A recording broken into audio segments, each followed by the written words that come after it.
கோபிகா ஜீவனஸ்மரணம். நான் யாரையும் அழிச்சுன்னு வரல. எப்பயுமே பஜனைக்கு போனால் 4-5 பேர் அழிச்சுன்னு வருவோம். ஆனால் கோபிகா ஜீவனஸ்மரணம்னா நீங்கள் தான் சொல்லணும், கோவிந்தா கோவிந்தா. கோபிகா ஜீவனஸ்மரணம். ஏன்னா இந்த நாமம் எதுக்கு சொல்கிறோன்னா, நீங்கள் 2 மணி நேரம் சொற்பொழி கேட்குறீங்களோ அதனுடைய பலன் என்னன்னா, நான் கோபிகா ஜீவனஸ்மரணம்னு சொன்ன உடனே நீங்கள் கோவிந்தா கோவிந்தா சொல்கிறது தான். கோபிகா ஜீவனஸ்மரணம் ஜானகீகாந்தஸ்மரணம். ஜெய் ஜெய் ராமராமான்னு சொல்லணும். ஜானகீகாந்தஸ்மரணம். நம பார்வதி பதயே. पंडरीनाथ महाराज की, सद्गुरुनाथ महाराज की, प्रेमिकेंद्र सद्गुरु महाराज की, सद्गुरु विठलदास महाराज की, समस्त साधु मंडल की, आंजनेय मूर्ति की.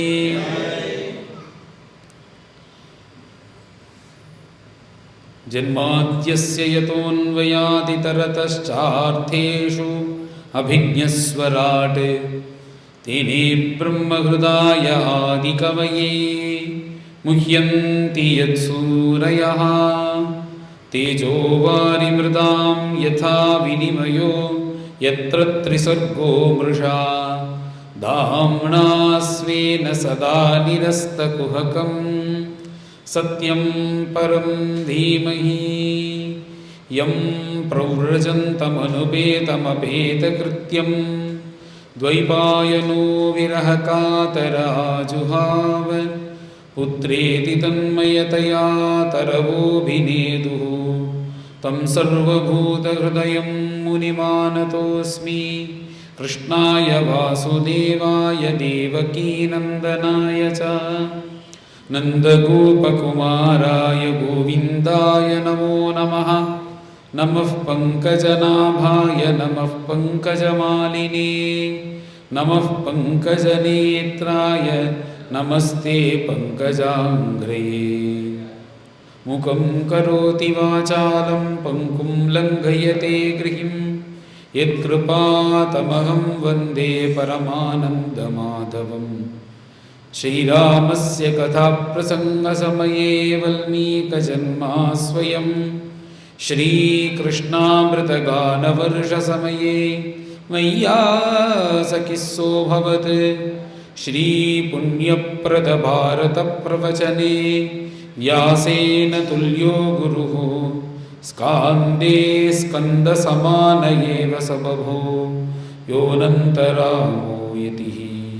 हरे रामेति कृष्णेति नाम संकीर्तनं सदा लोकक्षेमाय कुर्वन्तं प्रेमिकं सद्गुरुं भजे. ज्ञानवैराग्यसम्पूर्णं प्रेमभक्तिरसप्रदं श्रीगुरुं तं मम प्रेष्ठं विठ्ठलदासं भजेऽहं. बुद्धिर्बलं यशोधैर्यं निर्भयत्वमरोगता अजाड्यं वाक्पटुत्वं च हनुमत्स्मरणात् भवेत्.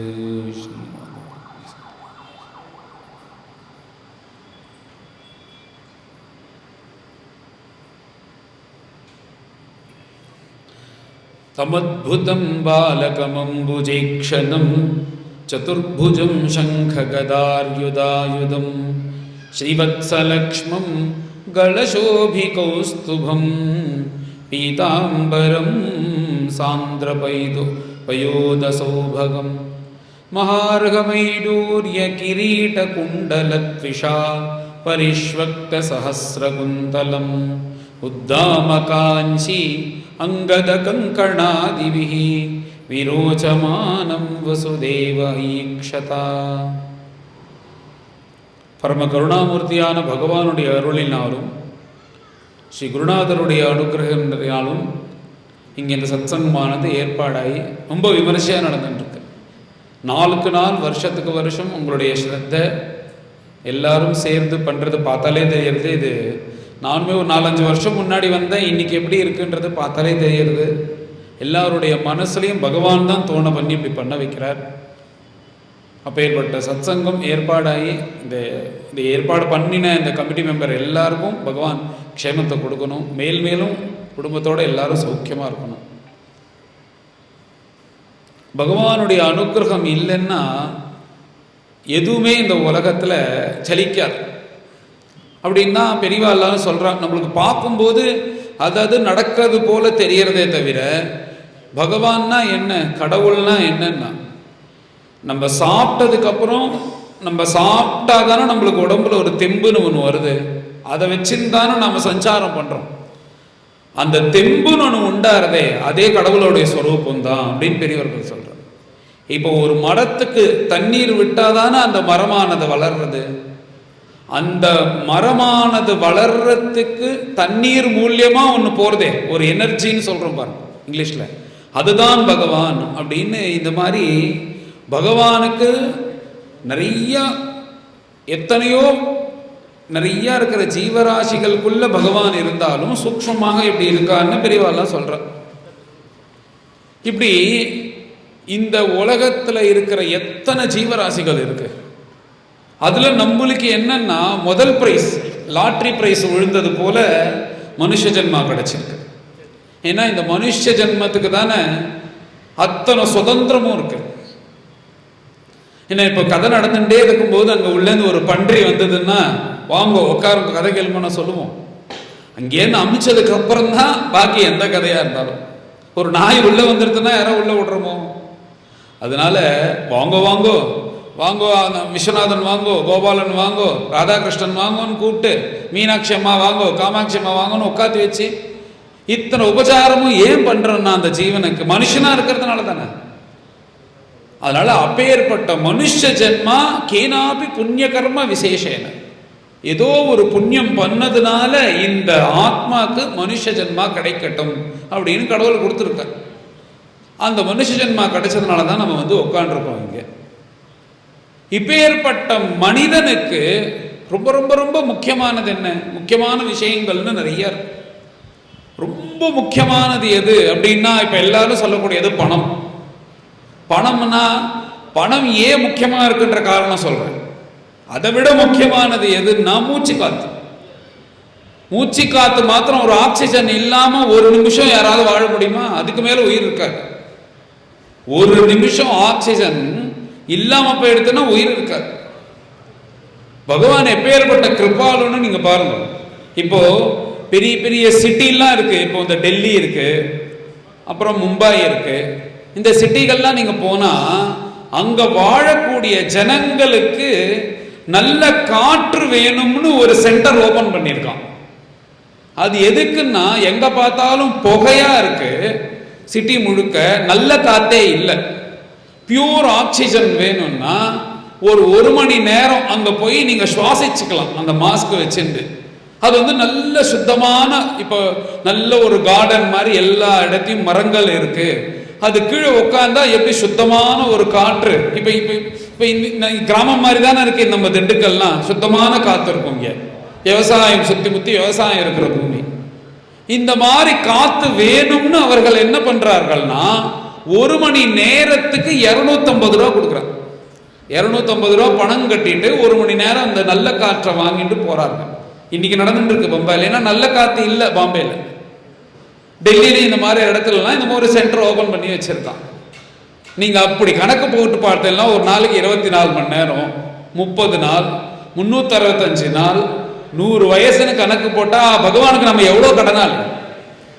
இத்தனையும் நம்மளுக்கு எதுக்கு கொடுத்துருக்காரு பகவான்? ஏதோ நம்ம புண்ணிய விசேஷம், நம்ம புண்ணிய கர்மாவனால மனுஷனா பிறந்திருக்கும். இதுக்கு ரொம்ப முக்கியம் எது அப்படின்னா மூச்சு காத்து. அந்த மூச்சு காத்து இல்லாம வாழ முடியுமோ முடியாது. இதுக்கப்புறம் என்ன முக்கியமானதுன்னா தீர்த்தம். தீர்த்தம் இல்லாம என்ன எப்படி வாழ முடியும்? 2 நாள் 3 நாள் ஜலம் குடிக்கலன்னா உயிர் போயிடும். தீர்த்தம் அவ்வளவு முக்கியமா இருக்கு. இதுக்கப்புறம் ரொம்ப, ஏன்னா தீர்த்தத்துல தீர்த்த ரூபமா பகவான் இருக்க.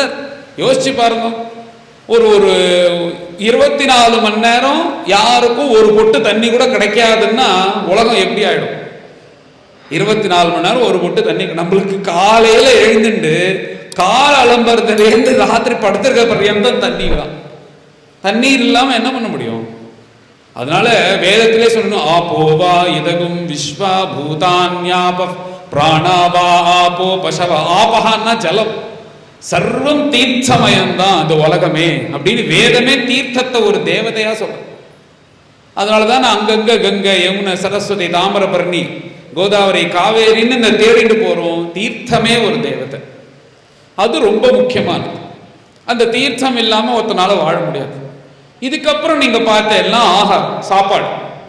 சாப்பாடு இல்லாம ஒரு 10 நாள் 12 நாள் மேனேஜ் பண்ணிட முடியும். உடம்பு உயிர் போயிடாது. அதுக்குள்ள ஒரு 10 நாள் 12 நாளுக்கு அப்புறம் கொஞ்சம் கொஞ்சமா அந்த சுவாசமானது கம்மியாகி அப்புறம் தான் உயிர் போகும். இது சாப்பாடுக்குள்ள சக்தி. அது ரொம்ப முக்கியமானது. இந்த சாப்பாடுக்கு அப்புறம் என்ன, இப்போ ஒவ்வொன்றா சொல்லிட்டு எது முக்கியமானது அப்படின்னு. இது எல்லாம் உங்களுக்கு நன்னா வேணும்னா பணம் வேணும். இந்த பணத்தை வச்சுதான் இதெல்லாம் ஆதாரமா இருக்கு. நல்ல சாப்பாடு வேணும்னா நல்ல பொருட்களை கொடுத்து வாங்கினாதான் நல்ல ஆகாரம் பண்ண முடியும். அதுக்கு பணம் தேவைப்படுறது. பாக்கி எல்லா வசதிகளும் இந்த மூச்சு காத்து இது எல்லாமே அந்தந்த வீட்டில் தங்கணும், அது இருக்கணும். பாக்கி வசதிகள் இத்தியாதிகள் எல்லாத்துக்கும் பேசிக்கா என்ன தேவைப்படுறது? பணம் தேவைப்படும். இதுதான் வாழ்க்கையில ரொம்ப முக்கியமானா. இது எல்லாம் இருந்தாலுமே யாரும் சௌக்கியமா இல்லை. அப்பப்ப ஏதாவது ஒன்று கஷ்டம் வருது. அப்படின்னு வரும்போது அதை விட முக்கியமா என்னன்னா கடவுள்னு ஒருத்தர் தேவைப்படுறது. ஏன்னா நீ கடவுள் இருக்காரு, அங்க இருக்காரு, இங்க இருக்கான்றதெல்லாம் அடுத்தது. எனக்கு கஷ்டம் வந்தா கூப்பிட்டா கால் கேட்கறதுக்கு யாராவது வேணும். நான் போய் பக்கத்தாத்துக்காரன் போய் பக்கத்து வீட்டுக்கு போய் கதவை தட்டி எனக்கு ஒரு கஷ்டம் வந்திருக்குன்னா அவன் ஏன் கழுத்து பிடிச்சுன்னு அழறான். உன் கஷ்டத்தை நீ சொல்ற, எனக்கு அதை விட நிறைய கஷ்டம் இருக்குப்பா, நான் யார்கிட்ட சொல்றது? அப்போ கஷ்டம் கஷ்டம் கஷ்டம்னா ஒரு கடனாளி இன்னொரு கடனாளியை போய் தீர்க்க முடியுமா? ஒரு குருடனா இருக்கிறவன், கண்ணு தெரியாதவன், இன்னொரு கண்ணு தெரியாதவன் போய் பாதையில் எழுச்சின்னு பண்ணா முடியுமோ? அப்போ கஷ்டம் கஷ்டம்னு நம்மள்கிட்ட இருக்கோம்னா கஷ்டம் இல்லாதவன்கிட்ட போய் கேட்டாதான் நம்ம கஷ்டத்தை தீர்க்க முடியும். அப்படி யாரோ இந்த உலகத்துல உண்டுன்னா யாருமே கிடையாது. ஒவ்வொருத்தருக்கும் ஒவ்வொரு விதமான கஷ்டங்கள் இருக்கே தவிர கஷ்டம் இல்லாதவா யாருமே கிடையாது இந்த உலகத்துல. அதனால இந்த கஷ்டங்கள்லாம் போகணும் அப்படின்னா எல்லாத்தையும் விட இத்தனை முக்கியமான விஷயங்கள் இருந்தும் சௌக்கியமா இருக்க முடியலையே. அப்போ கடவுள்னு ஒருத்தர் தேவைப்படுறாரு, பகவான் ஒருத்தர் தேவைப்படுறாரு. அவர் திருவடியை பிடிச்சிக்க வேண்டியிருக்கு. அவர் திருவடியை பிடிச்சிட்டா கஷ்டம் போறதா அப்படின்னு ஒரு கேள்வி கேட்டேன்னா எத்தனை கோடிக்கணக்கான பேர் கோவிலுக்கு போறான்? கஷ்டம் போலனா ஏன் போக போறான்? அங்க பார்த்தா, இங்க திருப்பதியில பார்த்தா இத்தனை லட்சம் பேர் தரிசனம் பண்றாரு. அங்கங்க இங்க இங்க இந்த கோவில்ல ஒரு 100 பேர் உட்காந்து ஏன் கதை கேட்கிறான்? எல்லாரும் எதுக்கும் வரோம்னா ஏதோ பகவான்கிட்ட நம்ம சொன்னா நம்ம கஷ்டம் போகும்னு நம்பிட்டு சொல்றோம், போகிறது. அதனாலதான் வரோம். அதனால பகவான்றது தான் இருக்காலே உலகத்துல ரொம்ப முக்கியமா இருக்கு.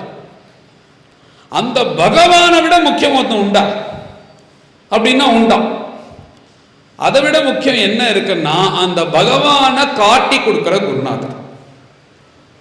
ஏன்னா இப்படி ஒரு குருநாதர் பகவான் ஒருத்தர் இருப்பா, நீ கஷ்டம் வந்தன்னா சௌக்கியமா இருக்கும்போது பணம் காசு இருக்கு, ஆரோக்கியமா இருக்கும், எல்லாம் அனுகூலமா இருக்குன்னா ஒன்றும் தெரியாது, நம்ம ஜாலியா இருப்போம். கோவிலுக்கு போனாலும் left right left right left ரைட்னு போட்டு பகவான்கிட்ட போய் ஒரு செல்ஃபி அடிச்சுட்டு, அப்பா நல்லா இருக்கேன், என்ன இருக்கு, இந்தா வண்டியில் 100 ரூபா போடு, அர்ச்சனை பண்ணு, போயிட்டு வரேன் அப்படின்னு சொல்லிட்டு வந்துட்டே இருப்போம். ஆனா ஒரு கஷ்டம் வந்ததுன்னா அப்பதான் கோவில்ல பார்த்தா தெரியும், பலார் பலார் பலார் பலான்னு கண்ணத்துல அடிச்சுப்பான். அவனை பார்த்தாலே தெரியும் எவ்வளவு கஷ்டத்துல இருக்காங்க. அந்த தீபாராதனை பண்ணும்போது நான் பண்ணின பாவம், கஷ்டப்படுறேன்னு அடிச்சுப்பான் கண்ணத்துல. ஏன்னா அத்தனை கஷ்டம். அந்த ஒரு சொல்லிக்கிறதுக்கு, அந்த விண்ணப்பிச்சுக்கிறதுக்கு ஒருத்தர் வேணுமோ. அப்பேற்பட்ட பிரபுவை காண்பிச்சு கொடுக்கறதுக்கு நம்மளுக்கு ஒருத்தர் தேவை. அதுதான் குருநாதர். ஏன்னா இப்படி ஒருத்தர் இருக்காரு நம்மளுக்கு எப்படி தெரியும்? இன்னைக்கு நான் உங்களுக்கு கொண்டு கதை சொல்றேன், சொற்பொழி சொல்றேன், பாகவதம் சொல்றேன், ராமாயணம் சொல்றேன், பக்த விஜயம் சொல்றேன்னா எனக்கு எப்படி தெரியும்? எனக்கு என்னுடைய குருநாதர் விட்டல்தாஸ் மகாராஜ் அவர் கூடயே 10-15 வருஷம் பாரத தேசம் முழுக்க சஞ்சாரம் பண்ணும்போது எங்களை எல்லாரையும் சின்ன குழந்தையிலேருந்து அழிச்சுன்னு போய் அந்த 15 வருஷம் ஒரு சம்ஸ்காரம், அதுல இந்த கதை வருது வாயில். அவர் கூடயே இருந்ததுனால அவர் எப்படி சொல்வார், திண்டுக்கல்ல எப்படி சொல்வார், சிவகாசியில் எப்படி சொல்லுவார், திருச்சியில் எப்படி சொல்லுவார், சென்னையில் எப்படி சொல்லுவார், பாம்பேயில் எப்படி சொல்லுவார், இந்த மாதிரி ஒவ்வொரு இடத்துலையும் பார்த்து பார்த்து பார்த்து குருநாதர்கிட்டேருந்து கற்றுண்டேன். அதனால குரு தான் ரொம்ப முக்கியம். அந்த கபீர்தாஸ் அப்படின்ற ஒரு மகான் இருந்தார். அந்த கபீர்தாசர் கிட்ட போய் ஒரு சாது கேட்கிறார், எனக்கு ரொம்ப குழப்பமா இருக்கு, ஒருத்தர் குருவை பிடிச்சுக்கோன்றான், ஒருத்தர் பகவானை பிடிச்சுக்கோன்றான், நான் யாருடைய திருவடியை பிடிச்சுக்கிறது அப்படின்னு. அதுக்கு ஒரு உதாரணம் சொல்ற, நீ எந்த சந்தேகமும் இல்லாம குருநாதருடைய திருவடியை பிடிச்சுக்கோ. அவர் என்ன பண்ணுவார், பகவான்கிட்ட ஆட்டோமேட்டிக்கா கொண்டு போயிடுவார். பகவான் தனியா உனக்கு போய் பார்த்தேன்னு தெரியாது. ஆனா உன் குருவை திருவடியை பிடிச்சிட்டு உன் குருநாதருடைய என்னென்னலாம் பண்றாரோ அதை பார்த்து அவர் என்னென்னலாம் சொல்றாரோ அதை கேட்டேன்னா கடவுள் ஒன்றை தேடி வருவார். குரு அவர் கோவிந்துமே கவுன் படாக அப்படின்னு ஒருத்தர் கேட்கிறாரு ஹிந்தியில. அதுக்கு அவர் யோசிச்சுலாம் பதில் சொல்ல, யோசிச்சுட்டு இதுவா அதுவா அனலைஸ் பண்ணி கடவுளா அப்படிலாம் பேசல, உடனே சொல்றாரு குருஹி படாக, குரு தான் பெரியவர். ஏன் குருவை விட பகவானை விட குரு பெரியவரா ஏன் மகான்கள்லாம் நினைக்கிறா, ஏன் குருநாதர் பெருசா நினைக்கிறா அப்படின்னா, பகவான் ஒரு அப்பா போலையாம், குருநாதர் அம்மா போலையாம். இன்னும் அப்பா வசதியா அம்மா வசதியான்னா இதுல வசதியா எதுவும் கிடையாது. யார் அந்த குழந்தைக்கு வேணுங்கிறத கொடுத்து சரி பண்றாலோ அவதான் வசதி. பொதுவா அப்பாவோட தன்மை என்ன அப்படின்னா, அப்பா வருவார் அங்கேருந்து வீட்டிலேருந்து ஆஃபீஸ் முடிச்சுட்டு வேலையை முடிச்சுட்டு வந்தோடனே குழந்தைய கொஞ்சம் ஆரம்பிச்சுடுவார். குழந்தைய கொஞ்சம் போது மடியில் இருந்து கொஞ்சம் அந்த குழந்தைய அந்த மலமூத்திரம் ஏதாவது ஒண்ணுக்கோ இதெல்லாம் போயிடுதுன்னா, சே இப்பதான் வர அதுக்குள்ள போயிட்டான் பாரு அப்படின்னு தூக்கி அம்மாட்ட கையில கொடுத்துட்டு போயிடுவார்.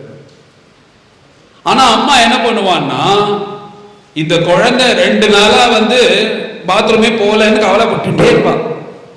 இப்படி கவலைப்பட்டுட்டே இருக்கும்போது நல்ல அன்னைக்கு ஒரு விசேஷம், நல்ல உயர்ந்த பட்டு புடவை வேற கட்டிட்டு இருப்பான். மடியில படுத்துட்டு இந்த குழந்தைக்கு பால் விட்டு ஆசையா கொஞ்சிட்டு இருக்கும் போது அந்த குழந்தை இப்படி பாத்ரூம் போயிடுதுன்னா அப்பா மாதிரி ஒதுக்கிட மாட்டா. ஆஹா 2 நாளா குழந்தைக்கு வயிறு சரியில்லையே, இப்ப போயிடுதே ரொம்ப சந்தோஷம், இப்படிதான் நினைப்பான் அம்மா. அப்பா மாதிரி ஒதுக்கிட மாட்டா. இன்னொன்னு என்னன்னா, நல்ல குழந்தை வெளியில எல்லாம் நல்லா விளையாடிட்டு இருக்குன்னா ரோட்ல நேரா அப்பாவை கட்டிட்டா, போ முதல்ல அவங்க அம்மாட்ட போ, அவன் நல்லா குளிப்பாட்டி நல்லா ட்ரெஸ் பண்ணிட்டு வந்ததுக்கு அப்புறம் வா அப்புறம் அழிச்சுக்கிறேன்னா அப்பா சொல்லுவார். சில அப்பா அவளை குளிப்பாட்டலாம் எல்லாம் பண்ணலாம், அது இருக்கு. பொதுவா உலகத்துல இப்படிதான் இருப்பா எல்லாருமே. உடனே அம்மா என்ன பண்ணுவா, அந்த குழந்தைய அழிச்சுன்னு போய் நன்கு குளிப்பாட்டி நல்ல ட்ரெஸ் எல்லாம் போட்டு அந்த குழந்தைய கொண்டு அப்பா முன்னாடி நிறுத்தின உடனே அந்த அப்பா தன் குழந்தைன்னு மடியில் வச்சுட்டு கொஞ்சுவார். இங்க எப்படின்னா, பாவம் நிறைய பண்ணியிருக்கிற அந்த ஜீவனை பகவான் கண்டுக்கவே மாட்டார், அந்த அழுக்கான இருக்கிற குழந்தை போல. குருநாதர் எப்படி அந்த அழுக்கு படிஞ்ச அந்த குழந்தையை சுத்தம் பண்ணுவது போல குருநாதர் ஒரு ஆத்மாவை நிறைய காமக்ரோத லோப மோக மதம் ஆச்சரியங்கள் இருக்கிற குழந்தைய அந்த ஒரு ஜீவனை சுத்தப்படுத்தி நன்கு ஆனதுக்கு அப்புறம் இவன் என் பையன் அந்த அப்பா சொல்லுவது போல அந்த பகவான் என்னுடைய பக்தன் அப்படின்னு வரும். அதனால நான் சுத்தம் ஆனதுக்கு அப்புறம் ராமபக்தன், கிருஷ்ண பக்தன், விட்டல் பக்தன், சிவபக்தன் சொல்ற பகவானை விட நான் அழுக்கா இருக்கும் போது என்ன சுத்தப்படுத்தி பகவான்கிட்ட கொண்டு கொடுத்த குரு தான் பெரியார் அப்படின்னு கபீர்தாசன் சொல்ற. இப்படி எல்லாத்தையும் பார்க்கும்போது ஒவ்வொருத்தர் நானே சொல்லணும்னு நினைச்சேன், முடிந்தவர்கள் கீழே உட்காந்துன்னு கேளுங்க. ஏன்னா பகவத் குணமா இருக்கிறதுனால முடியாதவர்கள் மேல உட்காந்துக்கலாம், முடிஞ்சவர்கள் கீழே உட்காந்துன்னு கேளுங்க. யாரெல்லாம் கீழே உட்கார முடியுமோ கீழே உட்காந்து இங்கே உட்காந்துன்னு கேட்கறது தான் ஸ்லாகியம். ஏன்னா இப்போ எப்படி உலகம் போயிட்டு இருக்குன்னா, கீழே உட்கார்றது, நடக்கிறது, இந்த மாதிரி பயிற்சிகளே இல்லாமல் போயிட்டு இருக்கு. எப்போ பார்த்தாலும் ஒன்று சோஃபாவில் உட்காந்துக்கிறோம், சாப்பிடும்போது டைனிங் டேபிளில் உட்காந்துக்கிறோம். இப்போ எங்கேயாவது கீழே போகணும், அங்கே போகணும், கோவிலுக்கு போகிறோம், மாலுக்கு போகிறோம், எங்கே போனாலும் மேலே தான் கீழே உட்காந்துருக்கிற பழக்கமே போயிடுது. என்ன பெரியெல்லாம் என்ன சொல்லுவான்னா, சாப்பிடும் போடாவது கீழே உட்காந்துன்னு சாப்பிடும், நல்ல சப்பலாம் கட்டி உட்காந்து சாப்பிடு. ஏன்னா சில பேருக்கெல்லாம் அப்படி உட்காரவே முடிய மாட்டேங்கிறது, கீழே ஏதோ கால் இப்படி தூக்கின்னு தான் உட்காந்துக்கிறாங்க, ஏன்னா பழக்கமே இல்லாமல் இருக்கு. அதனால கீழே உட்கார முடிஞ்சவர்கள் முக்கியம் கீழே உட்கார்றது நல்லது. இப்படி குரு தான் பெரியவர் அப்படின்னு கபீர்தாஸ் சொல்லிட்டார். அந்த குரு என்ன பண்ணுவார்னா, இந்த மாதிரி நல்ல நல்ல குணங்கள் பகவானை பத்தி சொல்ல சொல்ல சொல்ல என்ன ஆகும்னா நம்ம மனசுல மாறுதல் ஏற்படும். நம்ம கிட்ட மாறுதல் வராம நீ 10 வருஷம் கதை கேட்டாலும் பிரயோஜனம் இல்லை. எதுக்கு பிரயோஜனம்? இந்த நம்ம இப்ப உட்காந்துருக்கேன், இப்ப நான் சொல்ற கதையே இந்த ரெக்கார்ட் பண்றது, அது ரெக்கார்ட் பண்றதுனால அதுக்கு ஏதாவது பிரயோஜனம் இருக்கும்? அதனுடைய வேலை அது பார்க்கறது, அவ்வளவுதான். அதனால அதுக்கு ஏதாவது மாற்றங்கள் இருக்கோ? கிடையாது. நம்ம இத்தனை கதையும் எதுக்கு கேட்கறோம்னா நம்ம வாழ்க்கையில கொஞ்சமாவது மாற்றம் வரணும். அப்படிதான் குருநாதர் பண்ணுவார். ஒவ்வொரு இதுவும் கேட்கும் போது இப்படி ரோட்ல போயிட்டு இருக்கும் போது என்ன பண்ண, ஏதோ சத்தம் கேட்கறதே, என்ன எல்லாரும் உட்காந்துருக்கா அப்படின்னு ஒருத்தன் இப்படி ரோட்ல போயிட்டு இருப்பான், ஒரு கையிலே கட்டிட்டு, ஏதோ சத்தம் கேட்கறதே அப்படின்னு உள்ள வருவான். வந்த உடனே இங்க என்ன இது, எல்லாரும் பாகவதெல்லாம் பாடிட்டு இருக்கா, ஏதோ கதை நடக்கிறது, ஏதோ கோவில் மாதிரி இருக்குன்னு ஒரு 5 நிமிஷம் கேட்போம். கேட்ட உடனே ஏது நன்னா இருக்கே இது அப்படின்னு ஒரு ஓரமா உட்கார ஆரம்பிப்பான். அப்படி உட்காந்து கேட்டுட்டே இருக்கும்போது 1/2 மணி நேரம் ஆனோடனே அப்பாடா மனசுக்கு ரொம்ப நிம்மதியா இருக்கு, ஏதோ அங்க இது வேணும் இது வேணும் பணம் வேணும் இது வேணும்னு அலைஞ்சின்னு இருக்கும். இது அலையும் போது இந்த கேட்ட இந்த பகவானை பத்தி சொல்றது இவர் வாயால கேட்கும் போது நிம்மதியா இருக்குன்னு 1/2 மணி நேரம் கேட்பான். அவன் என்ன பண்ணுவான், நாம அங்கங்க சுத்தின்னு இருக்கோம், சாயந்தரம் அங்க போனா நிம்மதி இருக்கும். ஏன்னா நிம்மதியை தேடி தானே எல்லாரும் அலையறா. நிம்மதி வேற சுகம் வேற. சமஸ்கிருதத்துல சுகம்ன்றது வேற, நிம்மதினா ஆனந்தம் அது வேற. அது ரெண்டும் நம்மளுக்கு கன்ஃபியூஸ் ஆயிடும். சுகம்னா என்னன்னா, சுகத்துக்கு துக்கம் தீர்மானமா உண்டு. இப்போ 1 ரூபா காயின் எடுத்தீங்கன்னா ஒரு பக்கம் தலை இருக்கு, ஒரு பக்கம் பூ இருக்கு. அதை பிரிக்க முடியுமோ? ராத்திரி பகலை பிரிக்க முடியுமோ? முடியாது. ராத்திரி வந்தா பகல் வரும், பகல் இருந்தா ராத்திரி இருக்கதான் இருக்கும். ஒரு மனிதன் பிறக்கிறான்னா சாகிறது நிச்சயம். ஒரு மனிதன் செத்தான்னா பிறக்கிறது நிச்சயம். செத்து போறான்னு வருத்தப்படாத, திருப்பி பிறக்கதான் போறோம். பிறந்துட்டானே திருப்பி சாகதான் போறோம். சாகிறதுன்றது எல்லாருக்கும் பயமா இருக்கணும், யாரும் பயப்பட வேணாம். எல்லாரும் திரும்ப பிறக்கதான் போறோம். அமெரிக்கால பிறக்க போறோமா, ஜப்பான்ல பிறக்க போறோமா, கொரியால பிறக்க போறோமா, இந்தியால பிறக்க போறோமா, இல்ல எந்த குடும்பத்துல பிறக்க போறோம்ன்றத கேள்விதானே தவிர பிறப்புல அதுல பிறக்கிறதுல எந்த இதுவும் கிடையாது. கண்டிப்பா பிறக்கதான் போறோம். இப்படி யாரும் வருத்தப்பட வேண்டாம். இப்படி அந்த கொஞ்ச நேரம் கேட்டான்னு வச்சுக்கோங்க, அவனுக்கு ஏதோ நிம்மதியா இருக்கும் கதை. எது இப்படி அங்க போனா நிம்மதியா இருக்கும், நான் நிம்மதியை தேடிதானே எல்லாரும் அலையறா. அவன் என்ன பண்ண ஆரம்பிப்பான், அப்படியே சரி கதை கேட்க போகும்போது இந்த கையிலாம் கட்டிக்காம நல்லா குளிச்சுட்டு அவர் ஏதோ சொல்றாரு, கொஞ்சம் நெத்திக்கிட்டுன்னு போவோம் அப்படின்னு என்ன பண்ணுவான், அந்த வேஸ்ட்ல அது பண்ணி ஸ்நானம் பண்ணிட்டு நெத்திக்கிட்டுன்னு வருவான். அப்புறம் நெத்திக்கிட்டுன்னு உட்காந்துட்டு இப்படி கதை கேட்க ஆரம்பிச்சா என்ன ஆகும்னா, ருக்மிணி தேவி சொன்னா, சுத்வா குணானு புவன சுந்தரா சுன்வதாம்தே. உன்னுடைய கதை கேட்கும் போது என்ன ஆகுதுன்னா, அது அப்படியே இந்த காது வழியா உள்ள போயிடுதான். இப்போ நம்ம உடம்புல இருக்கிற எல்லா இந்திரியங்கள்னு பேரு எதுக்குன்னா, கண்ணு, மூக்கு, தோல், நாக்கு, அப்புறம் காது. இதுக்கு பஞ்ச இந்திரியங்கள், ஞானேந்திரியங்கள்னு பேரு. இவைகள்ல நம்மளால கண்ட்ரோல் பண்ண முடியாதது காது. நீங்க பார்க்க வேண்டாம் நினைச்சேன்னா கண்ணை மூடின்றலாம். நாத்தமா இருக்கு, ஒரே துர்கந்தமா இருக்குன்னா மூக்க பொத்தின்றலாம். நீங்க தொடாம இருந்தாலே ஸ்பரிசம் இருக்காது. அது நாக்குல கொண்டு வைக்காம இருந்தா நாக்கு ருச்சி தெரியாது. ஆனா இந்த காதை மாத்திரம் உங்களால கண்ட்ரோல் பண்ணவே முடியாது. நான் இங்க உக்காந்துக்கிறேன், கதை கேட்காம இருக்கணும்னா முடியவே முடியாது. நீ என்ன பண்ணணும்னா, இங்கேருந்து எழுந்து ஒரு 250 அடி 300 அடி தள்ளி போனாதான் உனக்கு காதுல விழாது. நீ இங்க இருக்க உன்னால கண்ட்ரோலே பண்ண முடியாத ஒரு இந்திரியம் எதுன்னா காதம். ஏன் பகவான் காதை இந்த மாதிரி படைத்து வச்சிருக்காருன்னா, நீ இதையும் கண்ட்ரோல் பண்ணேன்னு தெரிஞ்சதுன்னா இவர் என்ன பண்ணுவான்னா, அங்கேருந்து வீட்லேருந்து கிளம்பி வந்துட்டு இங்க உட்காந்து காதை பொத்தின்றுவானா, ஒரு லாக் மாதிரி போட்டுருவானா. அதுக்கு போட்டுன்னு உட்காந்துட்டு எதையாவது பண்ணிட்டு கடைசியில பிரசாதம் சாப்பிட்டு வீட்டுக்கு போயிடுவான். அப்படி பண்ணிடக்கூடாது. கொஞ்சமாவது இவன் காதுல கேட்கட்டும். ஏன்னா ஒருத்தன் மாறுறதுக்கு முக்கியமான காரணம் என்னதான் இருக்குன்னா, ஸ்ரவணம். கதை கேட்கறது தான் மாறுதல். எங்கேன்னு ஆரம்பிக்கிறதுன்னா கேட்கறதுல தான். நம்ம கேட்டு கேட்டு கேட்டு அந்த விஷயத்தை அதை அப்படியே மனசுல படிஞ்சுதான் நம்ம மாத்திக்கிறோம். எந்த விஷயமா இருந்தாலும் சரி உலகத்துல முதல்ல எடுத்த உடனே என்ன எழுத்து பயிற்சி கொடுத்துட்டு படிக்க போறான்னா, ஒரு சின்ன குழந்தைக்கு மிதன்னா என்ன சொல்றது, ஏ ஃபார் ஆப்பிள் அப்படின்ற மாதிரி சொல்லிதான் கொடுக்குறா. முதல்ல அது காது வழியா கேட்டுதான் அப்புறம் எழுதுறது. இந்த மாதிரி நம்ம விஷயத்தை தெரிஞ்சுக்கிறதுக்குள்ள முக்கியமான கருவி காது. அதனால அந்த காது வழியா இந்த பகவத் குணத்தை கேட்டா நமக்குள்ள மாறுதல் அதுவா ஏற்படுமா, உள்ளுக்குள்ள ஏற்பட்டு நம்ம மனசுல இருக்கிற எல்லா துக்கங்களையும் எடுத்துன்னு போயிடும். அப்படின்னு தான் இதுக்கு நவவித பக்தியில முதல்ல சொன்னது ஸ்ரவணம். ஸ்ரவணம், கீர்த்தனம், விஷ்ணு ஸ்மரணம், பாத சேவனம் அப்படின்னு பிரகலாத சுவாமி இரண்யகசிபுட்ட சொல்றார். நவவித பக்தி இருக்குப்பா அப்படின்னு. அதுல முதல் பக்தி ஸ்ரவணம். இந்த ஸ்ரவணம்னா இப்படி ஒண்ணு கதை கேட்கணும்னா பகவான் அவதாரம் பண்ணி லீல பண்ணியாதானே சொல்ல முடியும். பகவான் ஏன் இத்தனை அவதாரம் பண்ணார்னா தர்ம சம்ஸ்தாபனார்த்தாய சம்பவாமி யுகே யுகே அப்படின்னு கீதாச்சாரியன் சொல்லிட்டார் கீதையில. எங்கெல்லாம் தர்மம் கம்மி ஆகிறதோ அப்ப என்ன நானே உண்டு பண்ணிப்பேன், உண்டு பண்ணிட்டு அதர்மத்தை அழித்து தர்மத்தை ஸ்தாபிப்பேன் அப்படின்னு கீதாச்சாரியன் சொல்லியிருக்கார். இப்ப அதுதான் அது ஒரு காரணம். ஆனா சூட்சமான காரணம் என்னன்னா இந்த மாதிரி கடவுள் பிறந்து பகவான் பிறந்து இத்தனை லீலைகள் பண்ணாதானே இத்தனை பேர் கதை சொல்லுவான். அந்த கதை கேட்டுதானே மாற்றம் வரணும் எல்லாருக்கும். அதுக்காக தான் பகவான் அவதாரம் பண்ணினார் அப்படின்னு குந்தி தேவி சொல்றோம். இந்த மாதிரி இந்த கதைக்கு உள்ள பெருமை என்னன்னா எல்லாரும் கதை கேட்கணும் கதை கேட்கணும் கதை கேட்கணும்னு.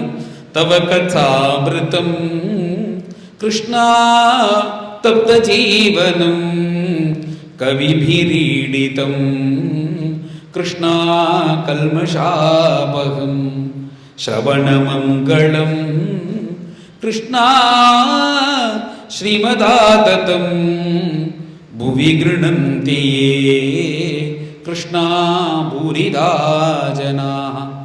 பிருந்தாவனத்தில் இருக்கும்போது ராசலையில் நடக்கும்போது பகவானுக்கு அர்த்ததானம் ஆயிட்டார். இந்த கதைகள்லாம் வரப்போறது. அந்தர்தானம் ஆயிட்டா அவர்கள் கிருஷ்ணரை பார்க்காம உயிர் வச்சுக்கிறதுக்கே இஷ்டம் இல்லை. இந்த க்ஷணம் யமுனையில குதிச்சு நாங்க எங்க உயிரை விட்டுருவோம். ஆனா எங்க உயிர் எதுல தங்கறதுன்னா தவ கதாமிருதம், உன்னுடைய கதை அப்படின்ற இந்த அமிர்தத்துல அத காதுல நாங்க நினைச்சுட்டே கேட்டதுனால இன்னைக்கு இங்க உயிர் இருக்கு. அந்த கதை கேட்டதுனால தப்த ஜீவனம், அது உயிர் இருக்கிறதுனால. ஏன்னா இந்த உலகத்துல எப்படி தபிக்கிறோம்னா சுகாய கர்மானி கரோதி லோகான்னு ஸ்ரீமத் பாகவதம் சொல்லும் போது காத்தால எழுந்துன்றதுலே என்னன்னா சுகம் சுகம் சுகம் சுகம் சுகம்னு சுகத்து பின்னாடி அலையிறோம். அந்த சுகத்துக்கு தேவைப்படுற பணம் பணம் பணம் பணம் பணம் பணம் அடையணும். பணம் எதுக்கு? அத்தனை பணம் இருந்து சௌக்கியமா இல்லைன்னா யாரும் பணத்தை வச்சுக்க போறது இல்லை. ஏன்னா அந்த பணமானது அந்த பணத்துக்குள்ள சூக்ஷமா இருக்கக்கூடிய சுகமானது இருக்கு.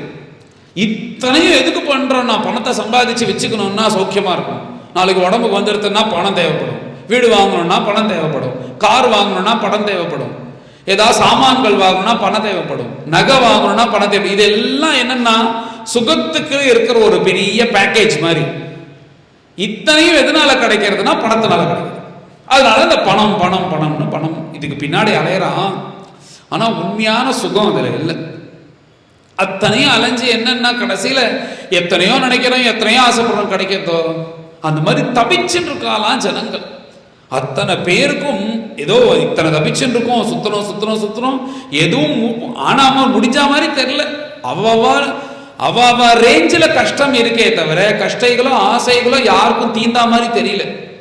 1000 சம்பாதிக்கிறவனுக்கு 2000 ரூபாய்க்கு கஷ்டம், லட்சம் சம்பாதிக்கிறவனுக்கு 2 லட்சம் ரூபாய்க்கு கஷ்டம், 1 கோடி சம்பாதிக்கிறவனுக்கு 2 கோடி கஷ்டம், 1000 கோடி சம்பாதிக்கிறவனுக்கு 2000 கோடி கஷ்டம். இப்படி கஷ்டத்துல தான் எல்லாரும் வாழறாளே தவிர இன்னும் அந்த மாதிரி கோடிக்கணக்கா சம்பாதிச்சுன்னு கஷ்டப்படுறவா காரணம் அவ கதையெல்லாம் கேட்டா நாம கதையே சந்தோஷமா இருக்கிற மாதிரி நம்மளுக்கு தோணும். அப்படிதான் இருக்கு உலகம். இங்க பார்த்தா ஒரு மாய, அப்படியே இங்கேருந்து பார்த்தா அது இக்கரைக்கே அக்கறை பச்சை அவ்வளவுதானே தவிர பணம் இருந்தா சௌக்கியமா இருக்கலாம் பணம் இருந்தாலும் கிடையாது. சௌக்கியத்துக்கும் பணத்துக்கும் சம்பந்தமே இல்லை. மனசுக்கும் பணத்துக்கும் சௌக்கியத்துக்கும் தான் சம்பந்தம். நீ சாதாரணமா இருந்துட்டு இருக்கிறது போதும். பகவானே இன்னைக்கு என்ன நன்னா வச்சிருக்கேன்னு இருக்கிறது மனசுல நினைச்சுட்டேன்னா பணம் தேவையே படாது. உண்மை இதுதான். நான் நினைக்கிறேன் இதுக்கு பின்னாடி போறமே தவிர இப்ப ஏதாவது ஒரு பொருள்னு வச்சுக்கோங்க, யாரோ ஒரு கையில ஒரு போன் வச்சுட்டு இருக்கா, நல்ல சூப்பர் போன் லேட்டஸ்டா ஒரு போன் வந்திருக்குன்னா அப்பா இதெல்லாம் நம்மளால வாங்க முடியுமா அப்படின்னு தோன்றது. ஒரு கால் உன்கிட்ட பணம் இருந்து நீ அதை வாங்கிட்டேன்னா அதை வாங்கினதுக்கு அப்புறம் இவ்வளவுதானா அப்படின்னு இப்படிதான் எல்லாமே இருக்கும் உலகத்துல. அப்படியே போயிட்டு வரும்போது திண்டுக்கல்ல இப்படி இந்த சுத்தி வரும்போது அந்த வீடை பார்த்து பெருமூச்சு விட்டு இருப்பான், எவ்வளவு நல்லா இருக்கு இந்த வீடு, பணம் இருந்தா நம்ம வாங்கலாமே, பணம் இருந்தா நம்ம வாங்கிருக்கலாமே அப்படின்னு தோணும்.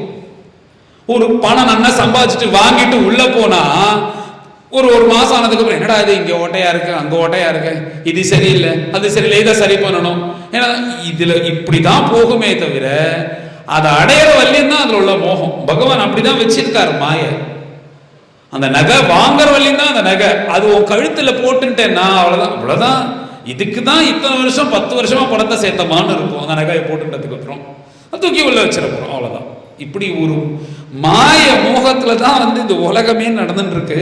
இந்த சுகம் சுகம் சுகம்னு இதுக்கு பின்னாடி போயிட்டு இருக்கும். அப்படின்னும் போது தப்த ஜீவனம், இப்படி தபிக்கிற ஜனங்களுக்கு பகவத் குணம் எப்படி இருக்குன்னா அது ஒரு அமிர்தம் மாதிரி இருக்கும். அதை கேட்க கேட்க என்ன ஆகுதுன்னா அமிர்தம் மாதிரி இருக்கா, நான் எங்க டேஸ்ட் பண்ணேன் அப்படின்லாம் சொல்றதை விட முதல்ல நம்மளுக்கு யதார்த்தத்தை புரிய வைக்கும் பாகவதம். என்னன்னா இதெல்லாம் எதுவும் சாஸ்வதம் இல்லைன்றது தெரிஞ்சுக்கும். அது கொஞ்சமாவது மனசுக்கு வரும், இதெல்லாம் எதுவும் உண்மை இல்லை உண்மை இல்லை உண்மை இல்லை.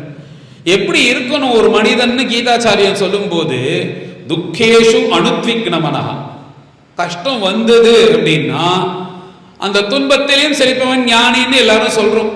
அது முடியுமா நம்மளால? துன்பத்தில் எப்படி சிரிக்க முடியும்?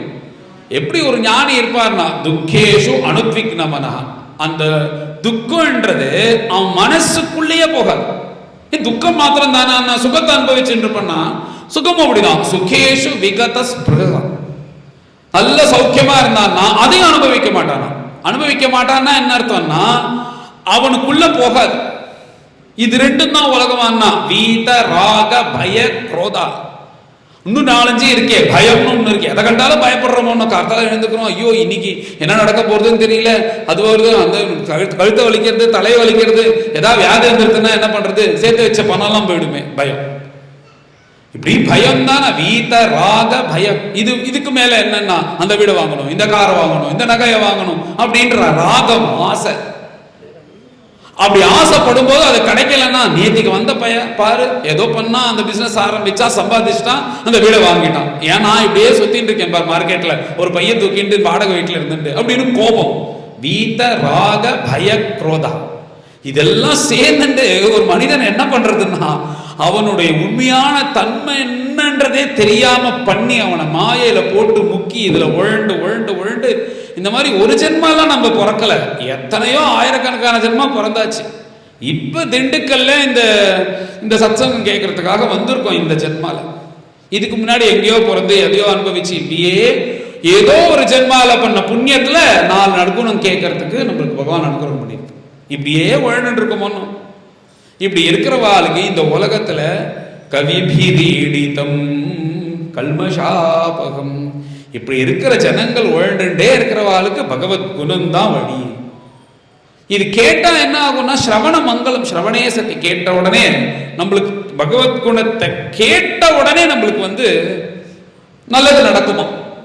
நல்லது நடக்கும்னா என்னன்னா மனசு இந்த உலகத்திலேருந்து வெளில வருது, அதுவே ஒரு நல்லது தானே. இங்கே உட்காந்துட்டு வீட்டில் என்ன பண்ணோம், நம்ம பூட்டினோமா தெரியல, அந்த ஃபேன் ஓடுறதா, ஏசி ஆன் பண்ணிட்டு வந்துட்டோமா இல்லைன்னு தெரியலையே, உடனே அவன் வருவானே, இவன் வந்தா என்ன பண்ணாடுறது, அவன் வந்தா அவனுக்கு யார் பதில் சொல்றது, இந்த மாதிரிலாம் யோசிக்காம ஒரு 2 மணி நேரம் கடவுளை பத்தி யோசிக்கிறோமோ, அதுவே நம்மளுக்கு மங்களம் தானே. வேற ஒன்று தனியா ஒரு மங்களம் 10 கோடி ரூபா உனக்கு வந்துருதுன்னு சொல்றது விஷயம் இல்லை. இந்த மாதிரி லௌகிகமான விஷயத்தெல்லாம் யோசிக்காம நிம்மதியா இருக்கிறதே மங்களம். ஸ்ரவண மங்களம் கிருஷ்ணா ஸ்ரீமதாதம். இது யாருக்கு கிடைக்கும்னா பூரிதா ஜனா, யார் புண்ணியம் பண்ணியிருக்காலோ அவளுக்கு தான் கிடைக்கும் அப்படின்னு. இந்த பகவத் குண பிரதானமா இருக்கிற கிரந்தம் தான் ஸ்ரீமத் பாகவத். குணம் குணம் குணம் குணம்னா பகவானுக்கு எத்தனை குணங்கள் இருக்கு, எத்தனை இந்த ஆன்மீக வளர்ச்சி மன்றம் எத்தனை வருஷமா நடந்துட்டு இருக்கு, எத்தனை மகான்கள் கதை சொல்லிட்டு போனா, நீங்களும் வருஷா வருஷம் கதை கேட்கிறீர்கள், நானும் சொல்றோம், யாருக்காவது அழுக்கிறதோ? எல்லாரும் கதை கேட்டு தான் இருக்கேன். இதே ஒரு மனுஷனை பத்தி சொல்ல ஆரம்பிச்சோம்னா அவனை பத்தி, சார் அவர் வந்தார், அதை பண்ணினார், சார் அவர் போன வருஷம் இதை கொடுத்தாருன்னு 10 தடவை சொன்னா 11வது தடவை அவனே நிறுத்தும் போதும்பா. எத்தனை தடவை சொல்லுவ, போதும் நிறுத்துன்றான் ஒரு மனுஷன் அவனை பத்தி சொன்னால. ஆனா இதுல என்ன ஆச்சரியம்னா, ஒரு பகவானை பத்தி சொன்னோம்னா நம்மளுக்கு அழுக்கவே அழுக்காதான். ஒரு மனிதனை பத்தி அதே குணத்தை 10 தடவைக்கு மேல சொன்னா அந்த பார்ட்டியே நிறுத்திடுவான், மைக் ஆஃப் பண்ணிடுவான். போதும், எத்தனை தடவைப்பா சொல்லுவ, போதும், அடுத்த தடவை நான் அவனுக்கு கொடுக்கணுமா வேணாமான்றான் அடுத்தது. அப்படி போயிடும் அது. ஆனா பகவானை பத்தி நம்ம சொல்ல ஆரம்பிச்சோம்னா அது அழுக்கவும் அழுக்காது. இன்னும் 100 கணக்கான வருஷம் இந்த உற்சவம் நடக்கும். எல்லாரும் வந்து கதை சொல்ல போறா, எல்லாரும் கேட்பான், அடுத்த தலைமுறை வருவான். எத்தனை ஆனாலும் அது என்னன்னா பகவானுடைய கல்யாண குணங்கள். அப்ப ஏற்பட்ட குணங்கள் வேணும்னா நம்மளுக்கு யாரோ ஒருத்தர் கொடுக்கணும். அது யார் கொடுத்தான்னா சாட்சாத் சுகதேவர் தான் இந்த பாகவதத்தை அனுகிரகம் பண்ணி கொடுத்தார். இந்த பாகவதம் என்ன பிரமாணமா இருக்குன்னா, இந்த ஜெகத் சிருஷ்டி ஆரம்பிச்சு இன்னைக்கு பரியந்தம் லௌகிகமா நிறைய கணக்குகள்லாம் இருக்கு. இந்த சயின்ஸ் பிரகாரம் நிறைய எல்லாம் தெரிஞ்சுட்டு இருக்கா. இத்தனை நம்ம வந்து பூமி பிறந்து வந்து 400 கோடி வருஷம் ஆறுது, சூரியன் உண்டாகி 400 கோடி வருஷம் ஆறுது, அதுக்கப்புறம் ஒரு 300 கோடி வருஷத்துல பூமி உண்டாச்சுன்னு ஏதோ ஒரு கணக்கு வச்சுன்னு சொல்றான். நம்ம சாஸ்திர பிரகாரம், இந்து சாஸ்திர பிரகாரம் இந்த உலகம் உண்டாகி இன்னி பரியந்தம் 235 கோடி வருஷம் ஆயிருக்கு. இந்த உலகம் உண்டாகி இது 7வது மன்வந்தரத்தில் நடந்துட்டு இருக்கும். இந்த 235 கோடி வருஷத்துல பகவான் எத்தனை அவதாரம் பண்ணியிருக்காருன்னு நீங்க பார்த்தா மொத்தம் தசாவதாரம்னு எல்லாருக்கும் தெரியும், பிரசித்தமா தெரியும். மத்ய கூர்ம வராக நரசிம்ம வாமன பரசுராம ராமர் பலராமர் கிருஷ்ணர் கல்கின்னு 10 அவதாரம்ன்றது எல்லாருக்கும் தெரியும் பிரசித்தமா. ஆனா ஸ்ரீமத் பாகவத பிரகாரம் 26 அவதாரம் பண்ணியிருக்கார் பகவான். அந்த 26 அவதாரத்தினுடைய கதை சொல்றதுக்காக வந்ததுதான் இந்த பாகவதம். அதுல மொத்தம் 12 ஸ்கந்தமாக பிரிக்கப்பட்டிருக்கு. இந்த பாகவதம் ஆகிற புருஷனுக்கு ஹிருதயஸ்தானம், ஒரு மனிதனுக்கு ஹார்ட் தானே ரொம்ப முக்கியம், ஹிருதயம் தானே. இந்த ஹார்ட் பம்ப் பண்ணக்கூடிய பிளட் தான் உடம்பு முழுக்க சஞ்சாரம் பண்ணிட்டு இருக்கு, அதுல தானே நம்ம நடந்துட்டு இருக்கோம். அதே போல அதுதான் ரொம்ப முக்கியமானது. அதே போல இந்த ஸ்ரீமத் பாகவதத்துக்கு ரொம்ப முக்கியமானது எதுன்னா அதுல இருக்கிற கிருஷ்ண சரித்திரமா இருக்கக்கூடிய தசமஸ்கந்தம். அந்த தசமஸ்கந்தம் ரொம்ப முக்கியமானது. என்னன்னா இந்த ஸ்ரீமத் பாகவதமானது எப்படி சொல்லப்பட்டதுன்னா, ஒரு பிராமணர் அந்தணருடைய சாபத்தை அடைந்து இந்த பாரத தேசத்தையே, எந்த ராஜ்யம்னா எந்த ஒரு ராஜ்யத்துக்காக கௌரவர்கள் பாண்டவர்கள் சண்டை போட்டுட்டாலோ அவர்கள் எல்லாரும் சொர்க்கத்துக்கு போயாச்சு. அந்த எந்த ராஜ்யத்துக்காக இத்தனை 18 லட்சம் பேர்கள் சண்டை போட்டு காலமானாலோ யுத்தத்துல, மகாபாரத யுத்தத்துல, அந்த ராஜ்யத்துக்கு ஒரே அதிபதி யாருன்னா பரீட்சித் மகாராஜா. அவர் தான் ராஜ்ய பரிபாலனை பண்ணிட்டு இருக்கார். அப்படி பண்ணிட்டு இருக்கும்போது அவர் பண்ண தப்புனால அவளுக்கு ஒரு பிராமண சாபம், அந்தனுடைய சாபம் கிடைத்த உடனே அவர் என்ன நினைக்கிறார்னா, இதுக்கு மேல நாம இங்க இருக்கக்கூடாது, இன்னிலேருந்து 7வது நாள் பாம்புகளுடைய ராஜாவா இருக்கக்கூடிய தட்சகன் கடிக்க கடவுது அப்படின்னு ஒரு அந்த நேரம் சாபம் கொடுத்துட்டாரு. கொடுத்த உடனே அங்க இருக்கிற மந்திரிமார்கள்லாம் வந்தா, நீங்க கவலைப்படாதீங்க, பாம்பு தானே, பாம்பு கடியெல்லாம் மந்திரத்தை வச்சுட்டு துரத்திடலாம், பாதி ராஜ்யம் கொடுக்கிறேன்னு சொல்லிட்டு அறிவிக்கலாம், அதனால நீங்க கவலைப்படாதீங்க, எப்படியாவது உங்களை காப்பாத்திடுறோம் அப்படின்னா. இப்ப நீங்க எல்லாரும் ரொம்ப என் மேல ஆசை வச்சிருக்கேன், கண்டிப்பா காப்பாத்திருவேன்னு எனக்கு தெரியும், எனக்கு அந்த மேல அவநம்பிக்கையே இல்லை. நீ இன்னைக்கு என்ன காப்பாத்துற, என்னைக்கு ஒரு நாளா போகணும், அன்னைக்கு ஒரு நாளை காப்பாற்ற முடியுமோ? அது யாராலையும் முடியாது. அன்னைக்கு ஒரு நாள் போகணும்ல, அது நான் இன்னைக்கு நினைச்சுக்கிறேன், இந்த 7 நாள்ல. அதனால இனிமே கொண்டு எனக்கு 7 நாள்ல நான் பரலோகத்துக்கு வழி தேடிக்கிறேன். இத்தனை நாள் வழியும் உங்களை காப்பாத்துன்னு ராஜ்ய பரிபாலனம் என் கடமையை செஞ்சுட்டு இருந்தேன். இதனால நான் என்கிட்ட இல்லாத பணமே கிடையாது, அப்படி ஒரு பணக்காரனா இருக்கேன் இந்த லோகத்துல. ஆனா பரலோகம்னு ஒண்ணு இருக்கே, அந்த லோகத்துக்கும் இங்கேருந்து பணம் சம்பாதிச்சுன்னு போற மாதிரி இருக்கும். எப்படி இங்கேருந்து அமெரிக்கா போனாலோ லண்டன் போனாலோ ஊட்டி கொடைக்கானல் போனாலோ நம்ம பணம் சேர்த்து வச்சுட்டு இந்த பணத்தை கொண்டு போய் அங்க செலவு பண்ணலாம் சௌக்கியமா இருக்கிறதுக்கு. அதே மாதிரி பரலோகத்துக்கு போனா சௌக்கியமா இருக்கிறதுக்கு ஒரு பணம் இருக்கு. அது எந்த பேங்க்ல கிடைக்கிறது, வாங்கி வச்சுக்கலாம்னா அது எந்த பேங்க்லயும் கிடைக்காது. பரலோகத்துக்கு போறதுக்குள்ள பணம் எதுன்னா நீ பண்ணக்கூடிய தர்மம் தான், நீ செய்யக்கூடிய நல்ல காரியம், நீ பண்ணக்கூடிய தர்மம். உங்க குடும்பத்துல ஒவ்வொரு பூஜை பண்ணிட்டு வரணும், இந்த இடத்துல ஆராதனம் பண்ணிட்டு வரணும், வருஷம் இந்த இடத்துல இதெல்லாம் பண்ணணும்னு முன்னோர்கள்லாம் சேர்த்து வச்சிருக்காளே, அதெல்லாம் விடாம பண்ணணும். அன்னன்னைக்கு பண்ணக்கூடிய காரியங்களை பண்ணணும். இந்த மாதிரி ஏதாவது நற்காரியங்கள் நடக்கிறதுன்னா அதுக்கு ஒன்னால முடிஞ்ச உபகாரம் பண்ணு. பணம் இருந்தா பணத்தை கொடு, பணத்தை கொடுத்து உபயோகப்படுத்த முடியலையா உன் உடம்புனால பணி பண்ணு வந்து. இந்த மாதிரி நீ செய்யக்கூடிய தர்மம் என்ன பண்ணும்னா தர்மானுகோகச்சதி ஜீவ ஏகா. இங்க எப்படி இந்த உலகத்துல பணம் பேசுறதோ அந்த உலகத்துல தர்மம் தான் பேசும், பணம் பேசாது. இப்படி நீ மேல போகும்போது பணம் ஏகப்பட்டது இருக்கு, என்ன பண்றதுன்னு தெரியல, எப்படி காலமாக போறேன். நம்ம வந்து யம தர்மராஜா வந்து 2 பேர் தான் அனுப்புவான்னு தெரியுது, அது கடைசி சுவாசத்துல தான் தெரியும்ன்றா. அந்த வரும்போது 2 பேரை பார்த்து என் தலைக்கட்டுல எதுக்கும் 2 கட்டா வச்சிரு, 2000 ரூபாய் கட்டா, இவனுக்கு 2 லட்சம் அவனுக்கு 2 லட்சம் கொடுத்துட்டு நான் அப்படியே திரும்ப பார்க்குறேன் அப்படின்னு ஒருத்தன் சாமர்த்தியமா பையன்கிட்ட சொல்றான். நடக்குமோ? இந்த 2 லட்ச ரூபா வச்சு நான் அவன் என்ன பண்ணுவான்? அவனுக்கு என்ன, அவனுக்குள்ள காரியம் யார் எந்த காரியம் இந்த சமயத்தில் நான் நடக்கிறானா, தூங்குறானா, வண்டியில் போறானா, ஹாஸ்பிட்டலில் இருக்கானா, சாப்பிட்றானா, எதுவும் கவனிக்க மாட்டான். அந்த டைம் முடிஞ்சிருத்தா அதை இழுத்து போட்டு போயிட்டே இருப்பான். அது யாராக இருந்தாலும் சரி, சின்ன குழந்தையா இருந்தாலும் சரி, பெரிய குழந்தை, பெரிய வந்து வயசானவனாக இருந்தாலும் சரி, நடுந்தர இருந்தாலும் சரி, பிறந்த குழந்தையா இருந்தாலும் சரி, அவளுடைய கர்மா ஏதோ ஜென்மாந்தரத்தில் பண்ண அந்த பாவம் புண்ணியத்தை வச்சுன்னு தானே நடக்கிறது.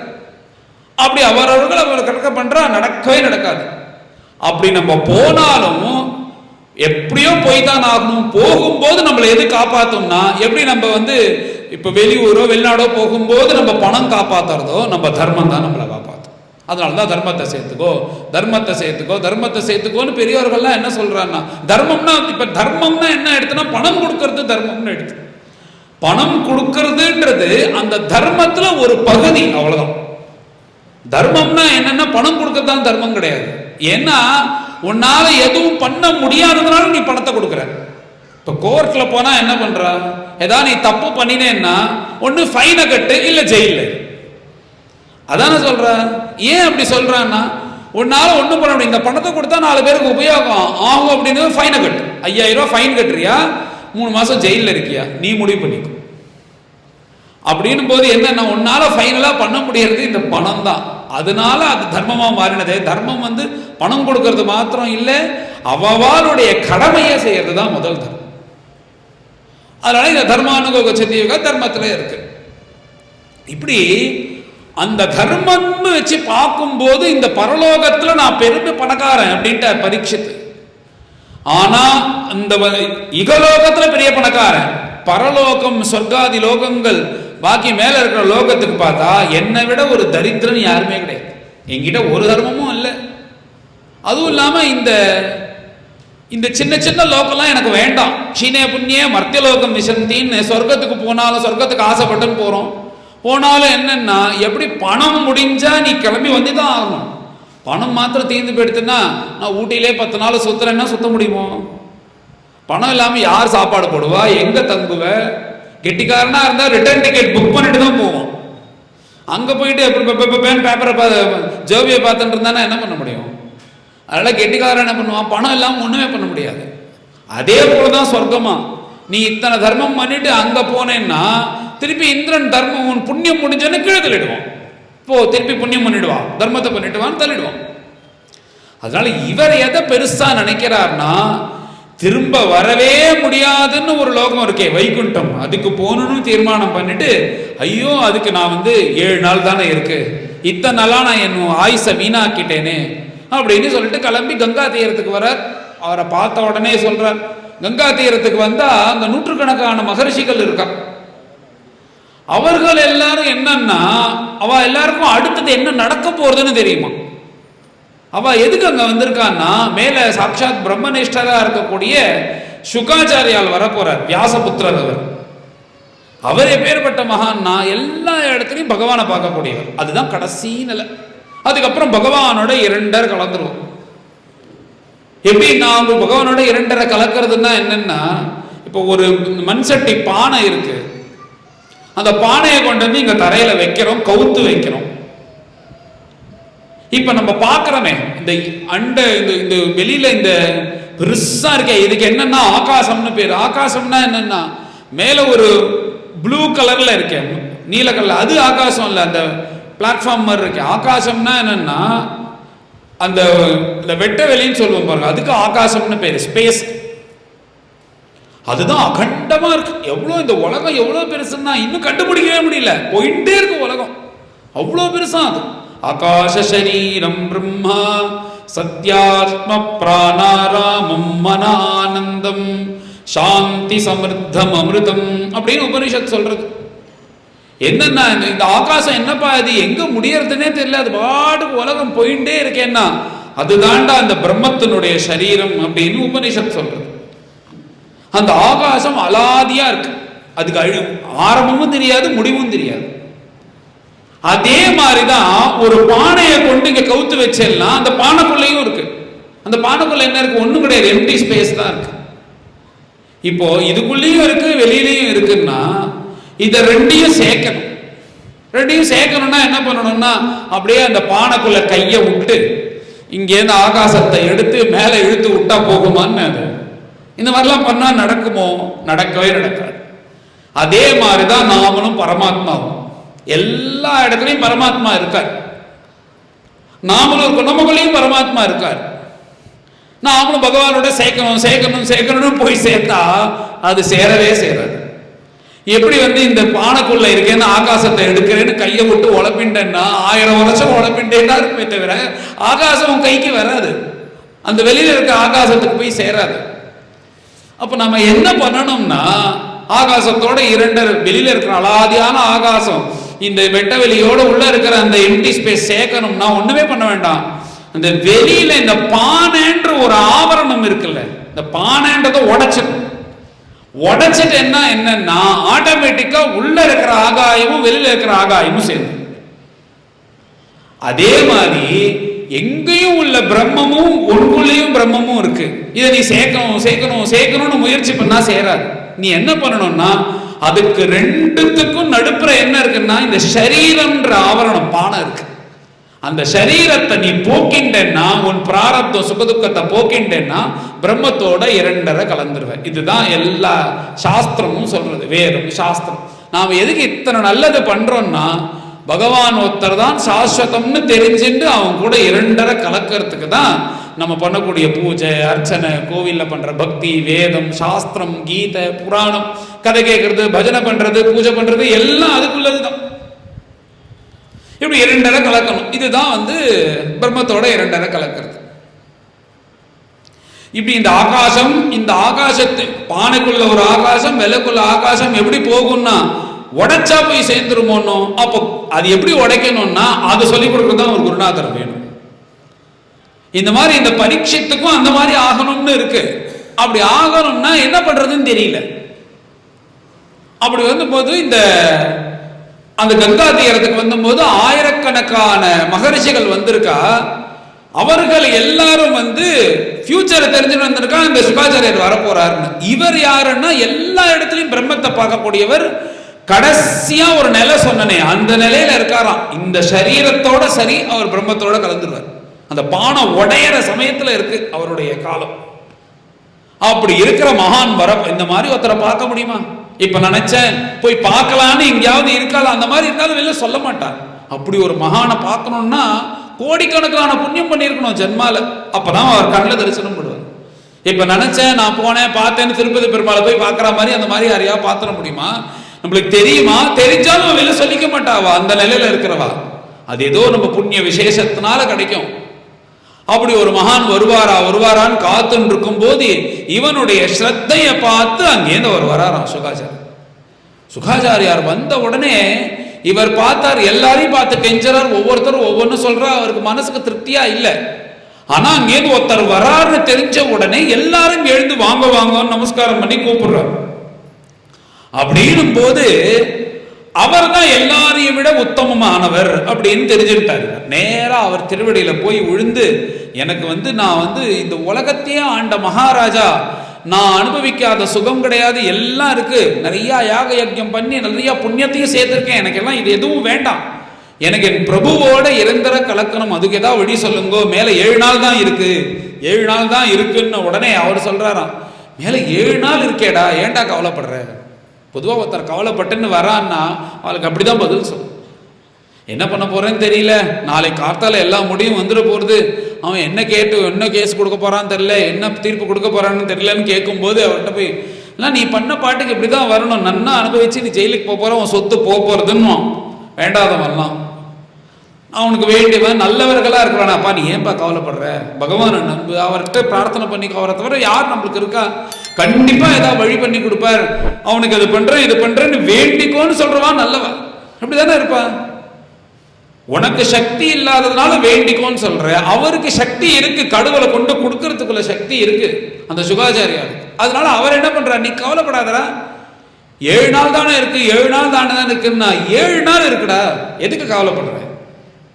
7 நாள்ல நீ கண்ணை மூடினா உன் கண்ணு உள்ளுக்குள்ளேயும் கிருஷ்ணர் தெரிவார், நீ கண்ணை திறந்து வெளியில பார்க்கும் போதும் கிருஷ்ணர் தெரிகிற மாதிரி நான் பண்ணிடுறேன், கவலைப்படாது அப்படின்னு அபயத்தை கொடுத்த உடனே குருநாதான திருவடியில் விழுறார். இப்படி யார் அவர் சொன்ன உடனேயே இவருக்கு திருப்தி ஆயிடுதான் மனசு.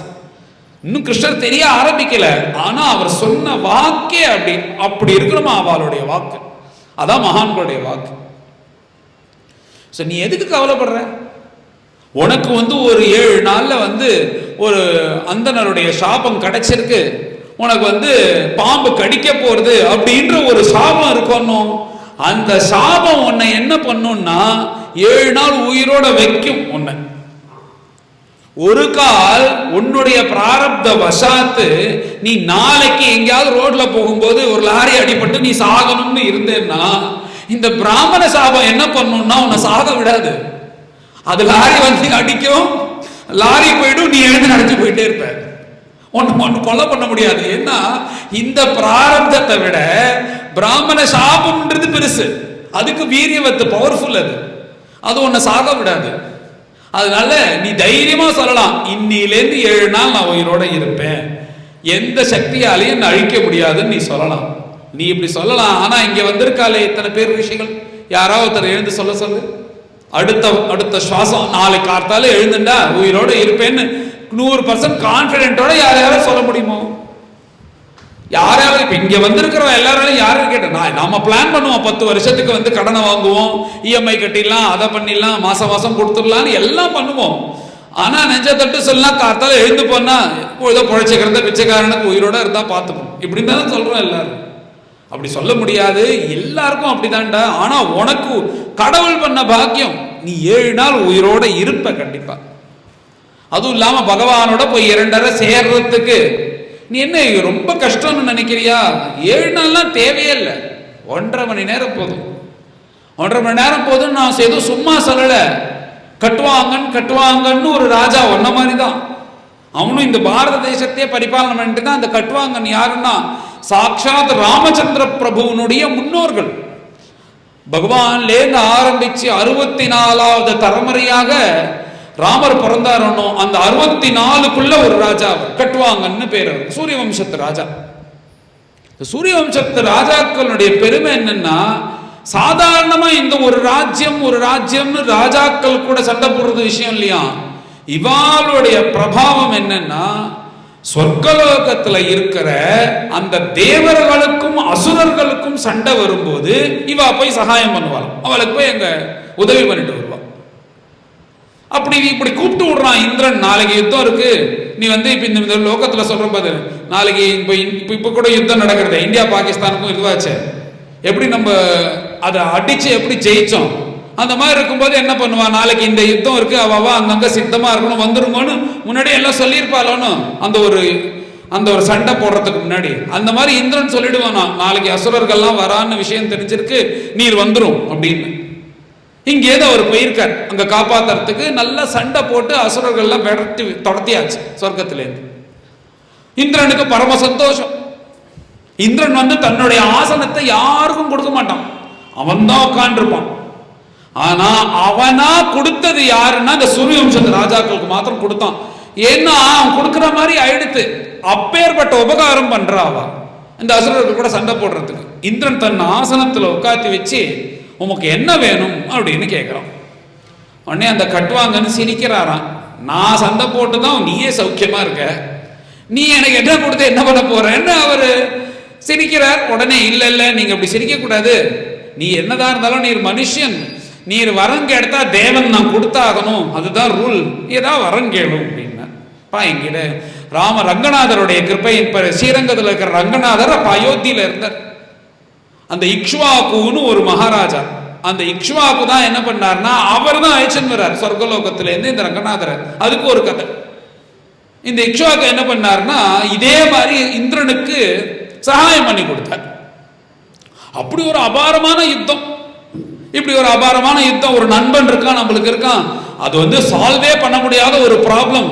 வந்து ஒரு ஆடிட்டர் இருக்காருன்னா இந்த ஏதோ கணக்கு வழக்கெல்லாம் இது என்ன பண்றதுன்னே தெரியல அப்படின்னு உடனே ஒரு வாரத்துல வந்து எல்லாத்தையும் முடிச்சு கொடுத்தானா என்ன பண்ணுவான், ரொம்ப சந்தோஷம், எதை வேணாலும் கேள்வி தரேன் அப்படின்னு ஆசையில சொல்லுவான். ஒன்னும் இப்ப லௌகிகமா நம்ம பாக்குறோம், ஒன்னும் அவன் வந்து அவ்வளவு பெரிய உபகாரம் பண்ணினான். அந்த மாதிரி இந்த இந்திரன் என்ன பண்றான்னா பகவான் பிரம்மதேவன் கொடுத்து பிரம்மதேவன் கிட்ட இருந்து சொர்க்கலோகத்துல இந்த ரங்கநாதர் இந்திரனுடைய வீட்டுல இருக்கார் பூஜையில.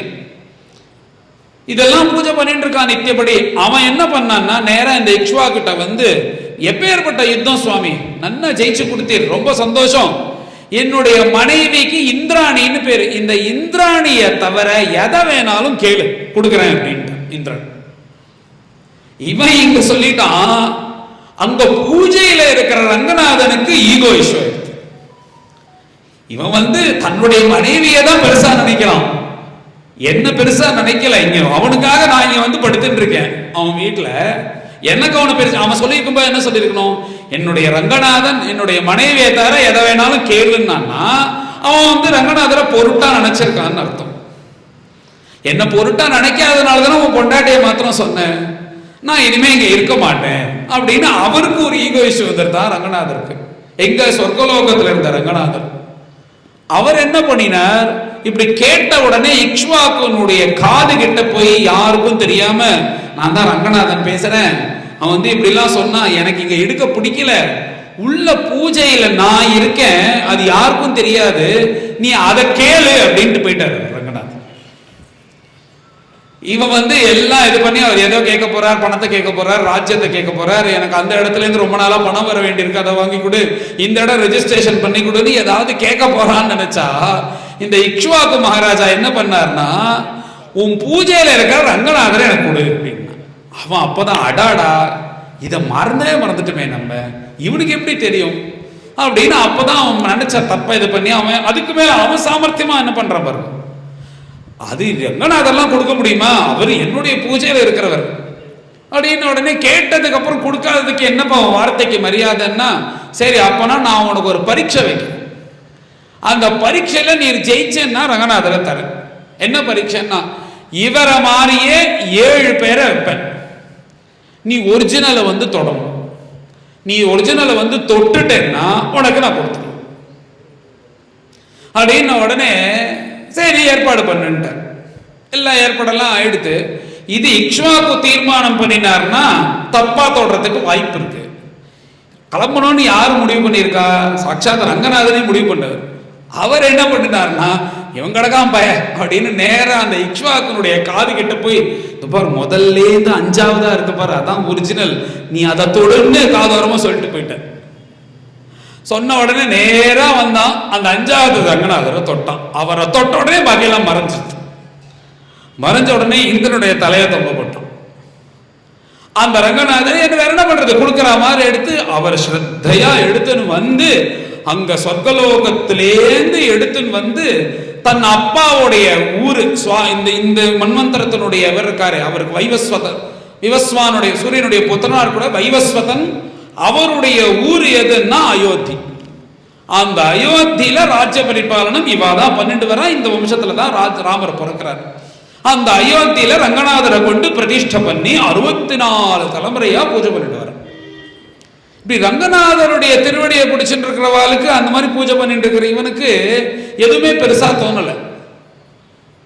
அப்படி இருக்கும்போது திரும்ப இந்திரன் கேட்கிறான், ஏதாவது வரன் கேளும் இந்த கட்வாங்கன்னு ராஜாட்ட கேட்கிறான்.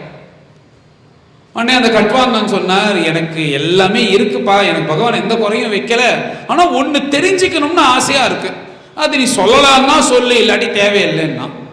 ஏன்னா இவா எப்படின்னா சில ரூல்களை மீறவே மாட்டான். இப்ப நம்மளுக்கு அதிகாரம் இருக்கணும்ன்றவன் என்ன பண்ணுவான்னா முதல்ல ரூல் தான் பிரேக் பண்ணுவான். அவன் தான் ரூலை போடுவான். காத்தால 8 மணிக்கு வந்துடணும் எல்லாருன்னு அவன் ரூல் போடுவான். அவன் 10 மணிக்கு தான் வரும். அதிகாரத்தில் இருக்கிறவன் எல்லாரும் இப்படிதான் இருப்பான். நிறைய ஏதோ சில பேர் தான் நியாயமா இருக்கிறவன்.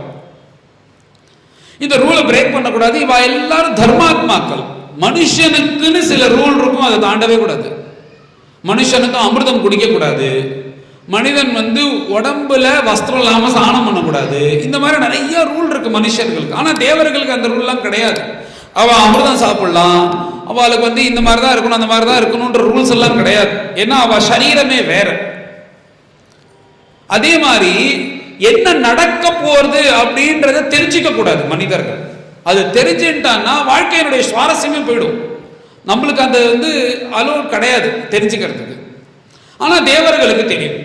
இவர் என்ன நினைக்கிறார்னா, எனக்கு தெரிஞ்சுக்கலாமா தெரியக்கூடலான்னு தெரியல, ஆனா ஏதோ தோன்றது என்னன்னா, நான் இன்னும் எவ்வளவு நாள் உயிரோட இருப்பேன், அதை சொல்லலான்னா சொல்லு, இல்லைன்னா பரவாயில்ல அப்படின்னா.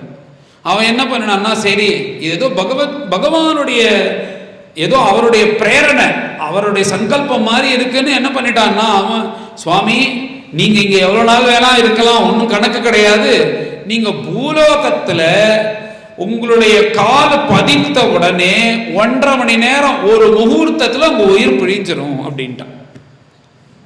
அப்படின்னு சொன்ன உடனே இவர் என்ன பண்ணார்னா உடனே 1 நிமிஷம் கண்ணை மூடினார். எனக்கு உன்னுடைய ஐராவதம் வேணும், அந்த ரத்தம் வேணும் அப்படின்னார். இவர் என்ன நினைச்சிட்டு இருக்கான், சரி 1.5 மணி நேரம் தான் இருக்கார், அவர் போயிட்டு கையெழுத்து போட்டு பட்டுவாடா பண்ணவருக்கெல்லாம் பசங்களுக்கெல்லாம் எல்லாம் சண்டை போட்டுக்காம பிரிச்சுக்கோங்கப்பான்னு சொல்லிட்டு கடைசி நேரம் பொண்டாட்டி குழந்தையெல்லாம் சௌக்கியமா இருக்கணும்ன்றதுக்காக சீக்கிரம் போகணும்னு கேட்கறாருன்னு நினைச்சிட்டு சித்தம் பண்ணி வைங்கோன்றோம்.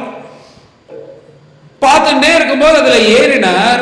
இவர் எங்க அயோத்திக்கு போக வேண்டிய அவர் நேரா என்ன பண்ணார்னா, அங்க அயோத்தி தாண்டி சரையோ தாண்டி கங்கை ஓடின்னு இருக்கான். அந்த கங்கையுடைய நதிக்கு வண்டியை கொண்டு விடு அப்படின்ட்டார் இந்த ஐராவதத்தை.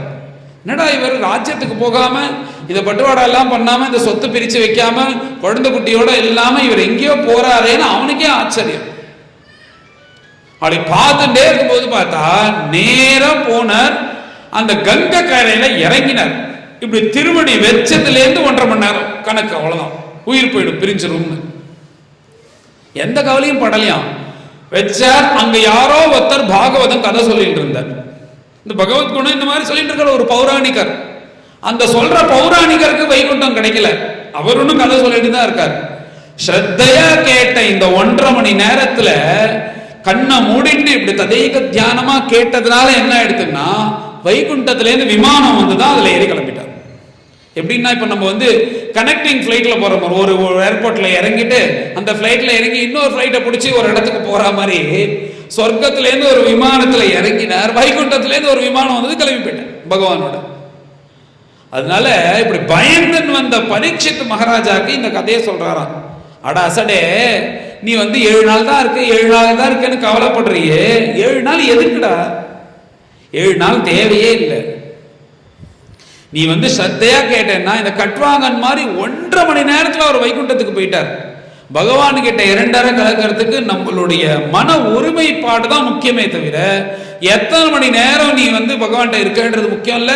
ஆனா அந்த ஒருமைப்பாடு எப்போ வரும்னா, நீ ஏதாவது பண்ணிட்டே தான் வரும். அதனாலதான் ஆலோட்டிய சர்வசாஸ்திராணி விசாரியச்ச புனః இதமேகம் சுனிஷ்பன்னம் தியேயோ நாராயண சதா.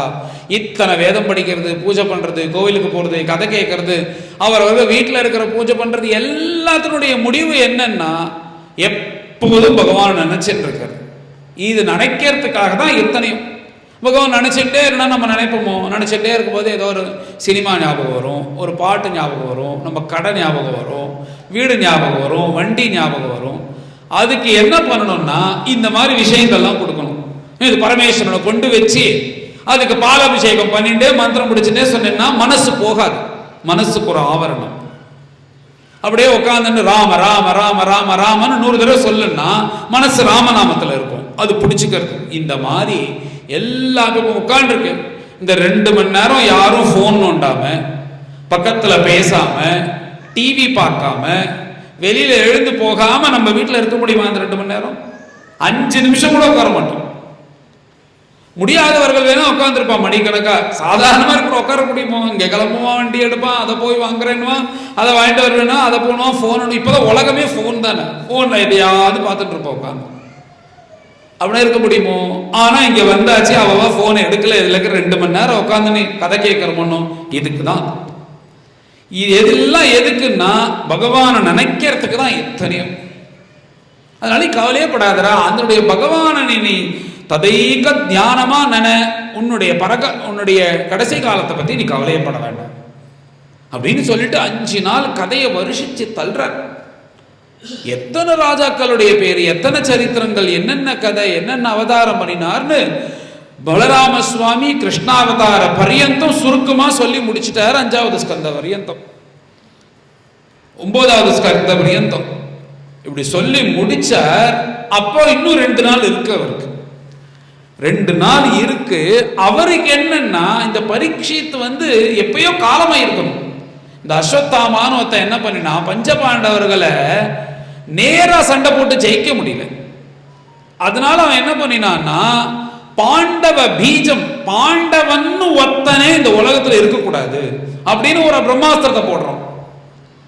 அந்த பிரம்மாஸ்திரத்துக்கு தெரியுமோன்னு எங்கெங்கெல்லாம் இருக்குன்னு நேர கண்ணுக்கு தெரிவிக்கக்கூடிய பாண்டவர்கள் 5 பேர்.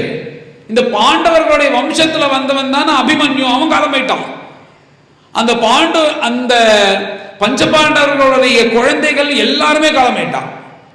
அடுத்து ஒரே ஒரு பாண்டவ பீஜம், பாண்டவ சந்ததி ஒண்ணு இருக்குன்னா அது கர்ப்பத்துல உயிரோட இருக்கான். நேர கர்ப்பிணியும் பரீட்சித்து. அந்த பரீட்சித்து பாண்டவ பீஜம் தானே, பாண்டவ சந்ததி தானே. அதை போய் சம்ஹாரம் பண்ணணும்னு இந்த பிரம்மாஸ்திரம் கிளம்பிடுச்சு. அதுக்கு தெரியும் எங்க பாண்டவ பீஜம் இருக்குன்னு. அது கிளம்பி என்ன பண்றதுன்னா, இந்த உத்தரன்றது பரீட்சித்தனுடைய அம்மா சாதாரணமா இருக்கா. ஆனா திடீர்னு பார்த்தா என்னன்னா, ஒன்னும் வெளியிலேருந்து எதுவும் தெரியாது. ஆனா வயத்துக்குள்ள ஒரு 2 கிலோ நல்ல தக தக தக தக தகன்னு எரியக்கூடிய நெருப்பு வச்சா எப்படி இருக்கும்? ஒரு சின்ன வயிற்று வலி தாங்க முடியல நம்மளால. அந்த மாதிரி ஒரு ஒரு இவ்வளவு பெரிய நெருப்பு வயிற்றுக்குள்ள எரிஞ்சா என்ன வேதனை இருக்கும், அந்த மாதிரி வேதனையா இருக்கும். பிரம்மாஸ்திரம் உள்ள அந்த கர்ப்பத்தில் இருக்கிற சிசுவை தாக்குறது. அந்த குழந்தைய எப்படியாவது சம்ஹாரம் பண்ணிடும்னு நேரா போனா கிருஷ்ணனுடைய திருவடியில விழுந்தா. கிருஷ்ணா, உன்னை தவிர எனக்கு யார் இருக்கா? நீ தான் காப்பாற்றணும். பாகி பாகி மகாயோகின் தேவதேவா ஜெகத்பதே அப்படின்னு திருவடியில விழுந்துடுறா. பூர்ண கர்ப்பிணி ராஜஸ்திரீ. இந்த சமயத்துல வெளியே வரமாட்டா. ஆனா அவளுடைய வேதனை தாங்க முடியாம எல்லா தர்மபுத்திரருக்கு சாம்ராஜ்ய பட்டாபிஷேகம் பண்ணி சௌக்கியமா இருக்கேன், நான் துவாரகைக்கு கிளம்புற கிருஷ்ணர் திருவிழையில போய் விழுந்தான். உடனே பகவான் என்ன பண்ற, உடனே அவ சொல்றாளாம், அந்த அஸ்திரத்துக்கு வேணா என்ன வேணா கொலை பண்ணிக்கிட்டோம், ஒரு அம்மா அவனுடையது, என் குழந்தைய காப்பாத்திட்டோம் அப்படின்னு. உடனே என்ன பகவான் முடியாதவரான்னு, எனக்கு இது டாக்டர்கிட்ட போனா ஒன்னும் குழந்தைய காப்பாற்றலாம் இல்ல அம்மாவை காப்பாற்றலான்னா, டாக்டர் மாதிரியா பகவான்? சர்வசக்தன், அவனால என்ன முடியாது? உள்ள போனார். அங்குஷ்ட மாத்திரம் அமலம்னு ஒரு இந்த அங்குஷ்டம்னு பேர் இந்த கட்டவரலுக்கு. அந்த அளவுக்கு ரூபத்தை உள்ள எடுத்துன்னு போய் அவருடைய கதையை சுத்தி அந்த அஸ்திரத்தை அணைச்சு அந்த பரீட்சித் மகாராஜ் கூடியே இருந்தாராம் பிறக்கிற வல்லியம். அவனுக்கு பரீட்சித்துன்னு காரண பெயர். ஏன் காரண பெயர்னா, பொதுவாக ஒரு குழந்தை எப்படி இருக்கும், உள்ளுக்குள்ள ஏதோ ஒரு ஜெயில ஒரு பையக்குள்ள அடைச்சது போலதானே ஒரு பிறக்கிறதுக்கு முன்னாடி இந்த கர்ப்பத்துல குழந்தை இருக்கும். வெளில வந்ததுக்கு அப்புறம் தானே உலகம்னு ஒன்று இருக்கு. இதெல்லாம் கொஞ்சம் கொஞ்சமா தெரிய ஆரம்பிக்கும். உள்ளுக்குள்ள ஒரு பையக்குள்ள அடைச்சது போல இருக்கும். ஒரு டியூப் வழியா ஆகாரம் போகும். இப்படித்தானே போயிட்டு இருக்கு. கண்ணு திறக்காது, எதுவும் திறக்காது, எதுவும் இருக்காது. அப்பப்போ கொஞ்சம் கை கால் அசைக்கும். இதுதான் குழந்தை இருக்கு. ஆனா பரீட்சை எப்படின்னா, என்னடா அதுக்கு உணர்வு தெரிய ஆரம்பிச்சிருக்கு அந்த குழந்தைக்கு. ஏதோ நம்மள எரிக்கிறதே அப்படின்ற மாதிரி நினைச்சு அந்த கண்ணு திறந்து பார்க்கறதாம் பகவானுடைய கிருபையினால. பார்க்கும்போது பார்த்தா குட்டியா பகவான் அந்த கதையினால அணைச்சுட்டு இருக்கிறது தெரியறதான் அந்த பரீட்சத்துக்கு. ஆஹா, இப்படி ஒரு ரூபத்தை பார்த்ததே இல்லையே அப்படின்னு பகவானுக்கு இப்படி இருப்பார். பகவான் பார்த்தா ஒரு கோவில்ல போய் அழகான இருக்கிற மூர்த்தியை பார்த்தாலே நம்மளுக்கு ஆசையா இருக்கு. நாமளா ஏற்படுத்தின ஒரு மூர்த்தி, நாமளா சாநித்தியத்தோட மந்திரத்தினால ஏற்பட்ட மூர்த்தியை பார்க்கும்போதே நம்மளுக்கு நிம்மதியா இருக்குன்னா, சாட்சாத் அந்த வைகுண்ட வாசியை பார்க்கும்போது எப்படி இருக்கும்? அதை பார்த்து பரம சந்தோஷம் அவனுக்கு. அப்படியே பார்த்தவன் தானா. அதுக்கப்புறம் கண்ணை மூடணும்னே தோணல. பகவான் போனா போறதுன்னு பிறக்கிற வழியும் உள்ள அவனுக்கு தரிசனத்தை கொடுத்தார். பொதுவாக ஒரு குழந்தை பிறக்கிறதுனா என்னன்னா, அந்த இருட்டுல இருந்து வெளிச்சத்துக்கு வந்தோடனே அதுக்கு உடம்பெல்லாம் ஒரு மாதிரி இருக்கும், கூசும், கண்ணை திறக்காது, அந்த வேதனை தாங்க முடியாம அழுவும், இப்படிதானே இருக்கும் குழந்தை. இதெல்லாம் எதுவுமே பண்ணலையா பரீட்சித்து. பிறந்த உடனே கண்ணை திறந்து புச்சு புச்சுன்னு பார்க்கறான் நான் எல்லாரையும். அவனுக்கு என்னன்னா, என்ன நம்மளெல்லாம் பார்க்கணுன்ற ஆசையான்னா அந்த ஆசை இல்லை, கர்ப்பத்துக்குள்ள ஒருத்தன் காப்பாத்தினான்ல அவன் இருக்கானா, இதுதானா அவன், இதுதானா அவன், எல்லாரையும் பார்க்கறதான். பார்த்து பார்த்து இது இல்லையே இது இல்லையே இது இல்லையே ஏமாந்து போயிட்டார் அவன். நல்லா எல்லாரும் பரீட்சை பண்ணதுனால இவன் அவனா இவன் அவனானா, அதனால பரீட்சித்துன்னு பேர் இருக்கு. இப்பேற்பட்ட பரீட்சித்தை கர்ப்பத்திலேயே காப்பாத்தினது கிருஷ்ணர் தான். அதனால அவன் என்ன பண்ணான்னா, கிருஷ்ணருடைய கதை கேட்கணும்னு வரான். அப்படி வந்துட்டு மேல 2 நாள் தான் இருக்கு, சுருக்கமா இப்படி கஷ்டர் கதையை சொல்லிட்டு முடிச்சுட்டேலே மேல 2 நாள் தானே இருக்கு, நீங்க கதை சொல்லணும்னு கெஞ்சறான் சுகாச்சாரியர் கிட்ட. அவர் என்ன பண்றாருன்னா, அவர் கொஞ்சம் பரீட்சை பண்ணுவது போல நிறுத்தினாராம் அவர்தான். ஏன்னா அவன் பசிதாகம் தாங்க முடியாதனாலதான் ஒரு ரிஷி கழுத்துல செத்த பாம்பை போட்டு இன்னிலேருந்து 7வது நாள் தக்ஷகன், பாம்பனுடைய ராஜாவா இருக்கக்கூடிய தக்ஷகன் கடிக்க கடவுதுன்ற சாபத்தை வாங்கிட்டு வந்திருக்கான். பசிதாகத்தினாலதான் காரணம். இப்பயும் 5 நாள் ஆயிடுத்து. நம்மள மாதிரி ரிஷி கிடையாது, காட்டுல இருந்து பட்னி கிடந்து பழக்கம் கிடையாது, ஒரு ராஜாவா இருந்தவன். இவன் 5 நாள் சாப்பிடலையே, ஏதாவது போய் சாப்பிட்டுட்டு வரட்டோம்னு நீங்க நினைச்சேலா? நீங்க சொல்றதெல்லாம் வாஸ்தவம். ஏன்னா நான் இப்ப உங்க முன்னாடி உட்காந்து இருக்கிறதுக்கு காரணமே என்னுடைய பசிதாகம் தான். பசி வந்தா 10 பறக்கும்னு சும்மா சொன்னா, நல்ல பசி நன்னா வயர்லாம் நன்னா இருக்கும்போது, பசிக்காத போது உட்காந்து அச்சுதாய நமஹா அனந்தாய நமஹா மாத்தியானிகள்லாம் பண்ணுவோம், நைவேத்தியம் கடகடன் மணி அடிச்சுன்னு பண்ணுவோம். அது கொஞ்சம் கொஞ்சமா சமையல் லேட் ஆகி பசிக்க ஆரம்பிச்சிருதுன்னா அப்புறம் அவ்வளவுதான், பிராணாய சுவாகா ஒரே சுவாகா தான் எல்லாம். ஓதும்போ அடிச்சு விடு அப்படின்னு போய் உட்காந்து ஒரு வடையை உள்ள போட்டதுக்கு அப்புறம் தான் அபாடா அப்படின்னு உயிர் வருது. ஏன்னா பசி அவ்வளவு கொடுமையானது. நீங்க சொல்றதெல்லாம் ரொம்ப சரி, பசி அவ்வளவு கொடுமையானதுதான். அதனாலதான் நான் இந்த சாபத்துக்கு உட்காந்துருக்கேன். ஆனா இப்ப அந்த பசி தெரியாதபடிக்கு நான் ஒரு அமிர்தம் குடிச்சுட்டு இருக்கேன். அது என்னன்னா, உங்க மனசுல இந்த பகவத் குணம்ன்ற ஒரு அமிர்தம் நீங்க அனுபவிச்சு எப்படி இந்த ஓவர் டேங்க்ல ஜலம் ரொம்ப போயிடுத்துன்னா அதுல இருந்து வழி போனோம் இடம் இல்லாம, அப்படி சுகாச்சாரியாருடைய மனசுல இந்த பகவத் அனுபவம் பகவத் குணம்ன்றத ரொம்ப வழியறதான். அந்த வழிய கூடியதுதான் இந்த ஸ்ரீமத் பாகவதம். ஏதோ இந்த பைப்ல திறந்து விட்டா மேல டேங்க் காலி ஆகிற மாதிரி கிடையாது. அது காலி ஆயிடுச்சுன்னா ஆயிடுச்சு, அவ்வளவுதான், அதுக்கப்புறம் கிடையாது. அந்த மாதிரி இல்லையா, சுகாச்சாரியால் அனுபவிச்சு பூர்ணமா அதுலேருந்து கொட்டக்கூடியதுதான் இந்த ஸ்ரீமத் பாகவதம். அந்த அமிர்தத்தை குடிச்சுட்டு இருக்கிறதுனால எனக்கு பசி தெரியல, தாகம் தெரியல, எதுவுமே தெரியல பிரபு. 5 நாள் ஆயிடுத்து, எனக்கு சாப்பிடணும்னு தோணல, ஜலம் குடிக்கணும்னு தோணல, நீங்க கதையை நிறுத்தக்கூடாது அப்படின்னு உடனே சந்தோஷப்படுற சுகாச்சாரியர். ஏன்னா இந்த மாதிரி ஒருத்தனுக்கு தானே கதை சொல்றதுக்கு அவர் வரணும். சும்மா சுகாச்சாரியால வருஷம் மாசம் சப்தாகம் பண்ணிட்டு இருந்தாருன்னா அவருக்கு எங்க வேல்யூ இருக்கும்? தன் வாழ்க்கையில அவர் ஒரே ஒரு சப்தாகம் தான் சொன்னார், அது ஒரே ஒரு ஸ்ரோதா பரீட்சத்துக்காக சொன்னார். அதுல ஆயிரக்கணக்கான ரிஷிகள் கேட்டார். அவர் ஒரு ஸ்ரோதாக்கு, ஒரு கதை கேட்கிறவனுக்கு பிரம்மனிஷ்டால் ஒருத்தனுக்காக கதை சொல்லணும்னா அவருடைய நிலை எங்க இருக்கு? அந்த மாதிரி ஒருத்தன் கதை கேட்க வந்தாதானே அவர் வாயை திறப்பார். அதுக்கு சமமா இருக்கானா இந்த பரீட்சித்து கதை விஷயத்துல? எப்படி நல்லா துடிச்சு நல்ல துள்ளி துள்ளி ஓடின்னு இருக்கிற குளத்துல ஒரு மீனை தூக்கி கரையில போட்டா அது எப்படி அந்த ஜலத்துக்காக தபிக்குமோ அந்த மாதிரி இருக்கான் பரீட்சித்தனுடைய நிலை. நீங்க கதை சொல்லணும்னு உடனே பரம சந்தோஷப்படுறது. சம்யக் யவசிதா புத்தி. எப்படி இப்படி ஒருத்தனால உனக்கு கதை சொல்லலைன்னா நான் அப்புறம் எதுக்கு, பிரயோஜனமே இல்லை. நான் பாகவதம் எங்க அப்பாட்ட கட்டுந்தது உனக்கு தான்ப்பா சொல்லணும்னு சந்தோஷப்படுறாரு அந்த பரீட்சத்தை பார்த்து. அதனால நான் உட்கார்ந்துட்டு 5 நாள் பகவத் அனுபவத்துல கதை சொல்றது விஷயமே இல்லை. நான் பிரம்மனிஷ்டன், எனக்கு பசி தெரியாது, தாகம் தெரியாது, பிராரப்தத்துக்காக அலைஞ்சிட்டு இருக்குது சரீரம்னு இருப்பேன். நான் இருக்கிறது பெரிய விஷயம் இல்லடா, ராஜரிஷி அப்படின்னு அவர் கூப்பிடுறாரு. நீ ஒரு ராஜரிஷி போல எல்லாத்தையும் சௌக்கியத்தை அனுபவிச்சுட்டு திடீர்னு உடனே விட முடியுமா? நாமளே இருக்கோம், ஏதோ கதையிலெல்லாம் கேட்டு ஏகாதசி உபவாசம் இருக்கோம்னு ஆரம்பிப்போம். அப்படியே ஆரம்பிச்சா கார்த்தால டிஃபன் முதல்ல கட் ஆகும். உபவாசம்னா முழுக்க சாப்பிடக்கூடாது. உடனே டிஃபன் கட்டாக எடுத்ததுனால சரி ஓகே அப்படின்னு பழம் கடிச்சிட்டு இருந்துருவோம். திடீர்னு பண்றவாளுக்கு அப்புறம் மத்தியானம் வந்த உடனே கொஞ்சம் கொஞ்சமாக ஏதாவது சாப்பிடுவோமா அப்படின்னு ஆரம்பிக்கும். சரி இப்போ ஒரு காஃபியை குடிப்போம், பரவாயில்ல, திரவமாக பாலாக குடித்தா ஒன்றும் இல்லை, பரவாயில்ல, அதில் குடிச்சிருவோன்னு குடிச்சிட்டு ஏதோ ஒப்பேத்திடுவோம். மத்தியானம் சாயந்தரம் 4-5 மணி ஆக ஆக என்னன்னா, எதுக்கு தான் இந்த ஏகாதசி விரதம்லாம் வைக்க சொல்லி உயிரை வாங்குறானே தெரியல, எதுவும் ஆரம்பிச்சான் இதெல்லாம் அப்படின்னு ஆரம்பிச்சோம். சரி பழம் சாப்பிடுவோம், ஒரு வாழைப்பழத்தை சாப்பிடுவான். ராத்திரி 8 மணி ஆன உடனே இதுக்கு மேலே நான் முடியாது, என் வயசு என்னையே எரிச்சிடும் போல இருக்குன்னு சேர்த்து வச்சு 20க்கே திடுவோம். இப்படிதான் நம்மளுடைய நிலை இருக்கு ஏகாதசி உபவாசம். ஏன்னா திடீர்னு ஒன்று பண்ணா முடியாது. அது என்ன பண்ணணும்னா, ஒரு வேலை விடணும், அப்புறம் 2 வேலை விடணும், அப்புறம் 3 வேலை விடணும், அப்புறம் முழுக்க இருக்கணும். சில பேர்லாம் எப்படி இருப்பான்னா, தசமி அன்னைக்கு ராத்திரி சாப்பிட மாட்டா, ஏகாதசி முழுக்க சாப்பிட மாட்டா, துவாதசி அன்னைக்கு ஒரு பிராமணனை கூப்பிட்டு ஆகாரம் போட்டுட்டு தான் தான் சாப்பிடுவோம். இதுக்கு துவாதசி விரதம்னு பேரு. போன வருஷம் கதையில சொன்னேன், அம்பரீஷன் ஒரு சக்கரவர்த்தி அனுஷ்டானம் பண்ணான்னு போன வருஷம் கதையில சொன்னேனே, இதை தான் அவர் பண்ணினார். யாருன்னா பூமண்டலத்திலே பரிபாலனம் பண்ணக்கூடிய சக்கரவர்த்தி.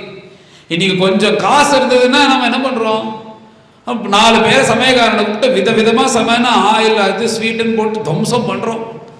ஆனா பூமண்டலத்திலே பரிபாலனம் பண்ணக்கூடிய சக்கரவர்த்தி இந்த விரதத்தை அனுஷ்டானம் பண்ணினார், சரத்தையா தர்மத்திலோட ஆசையினால.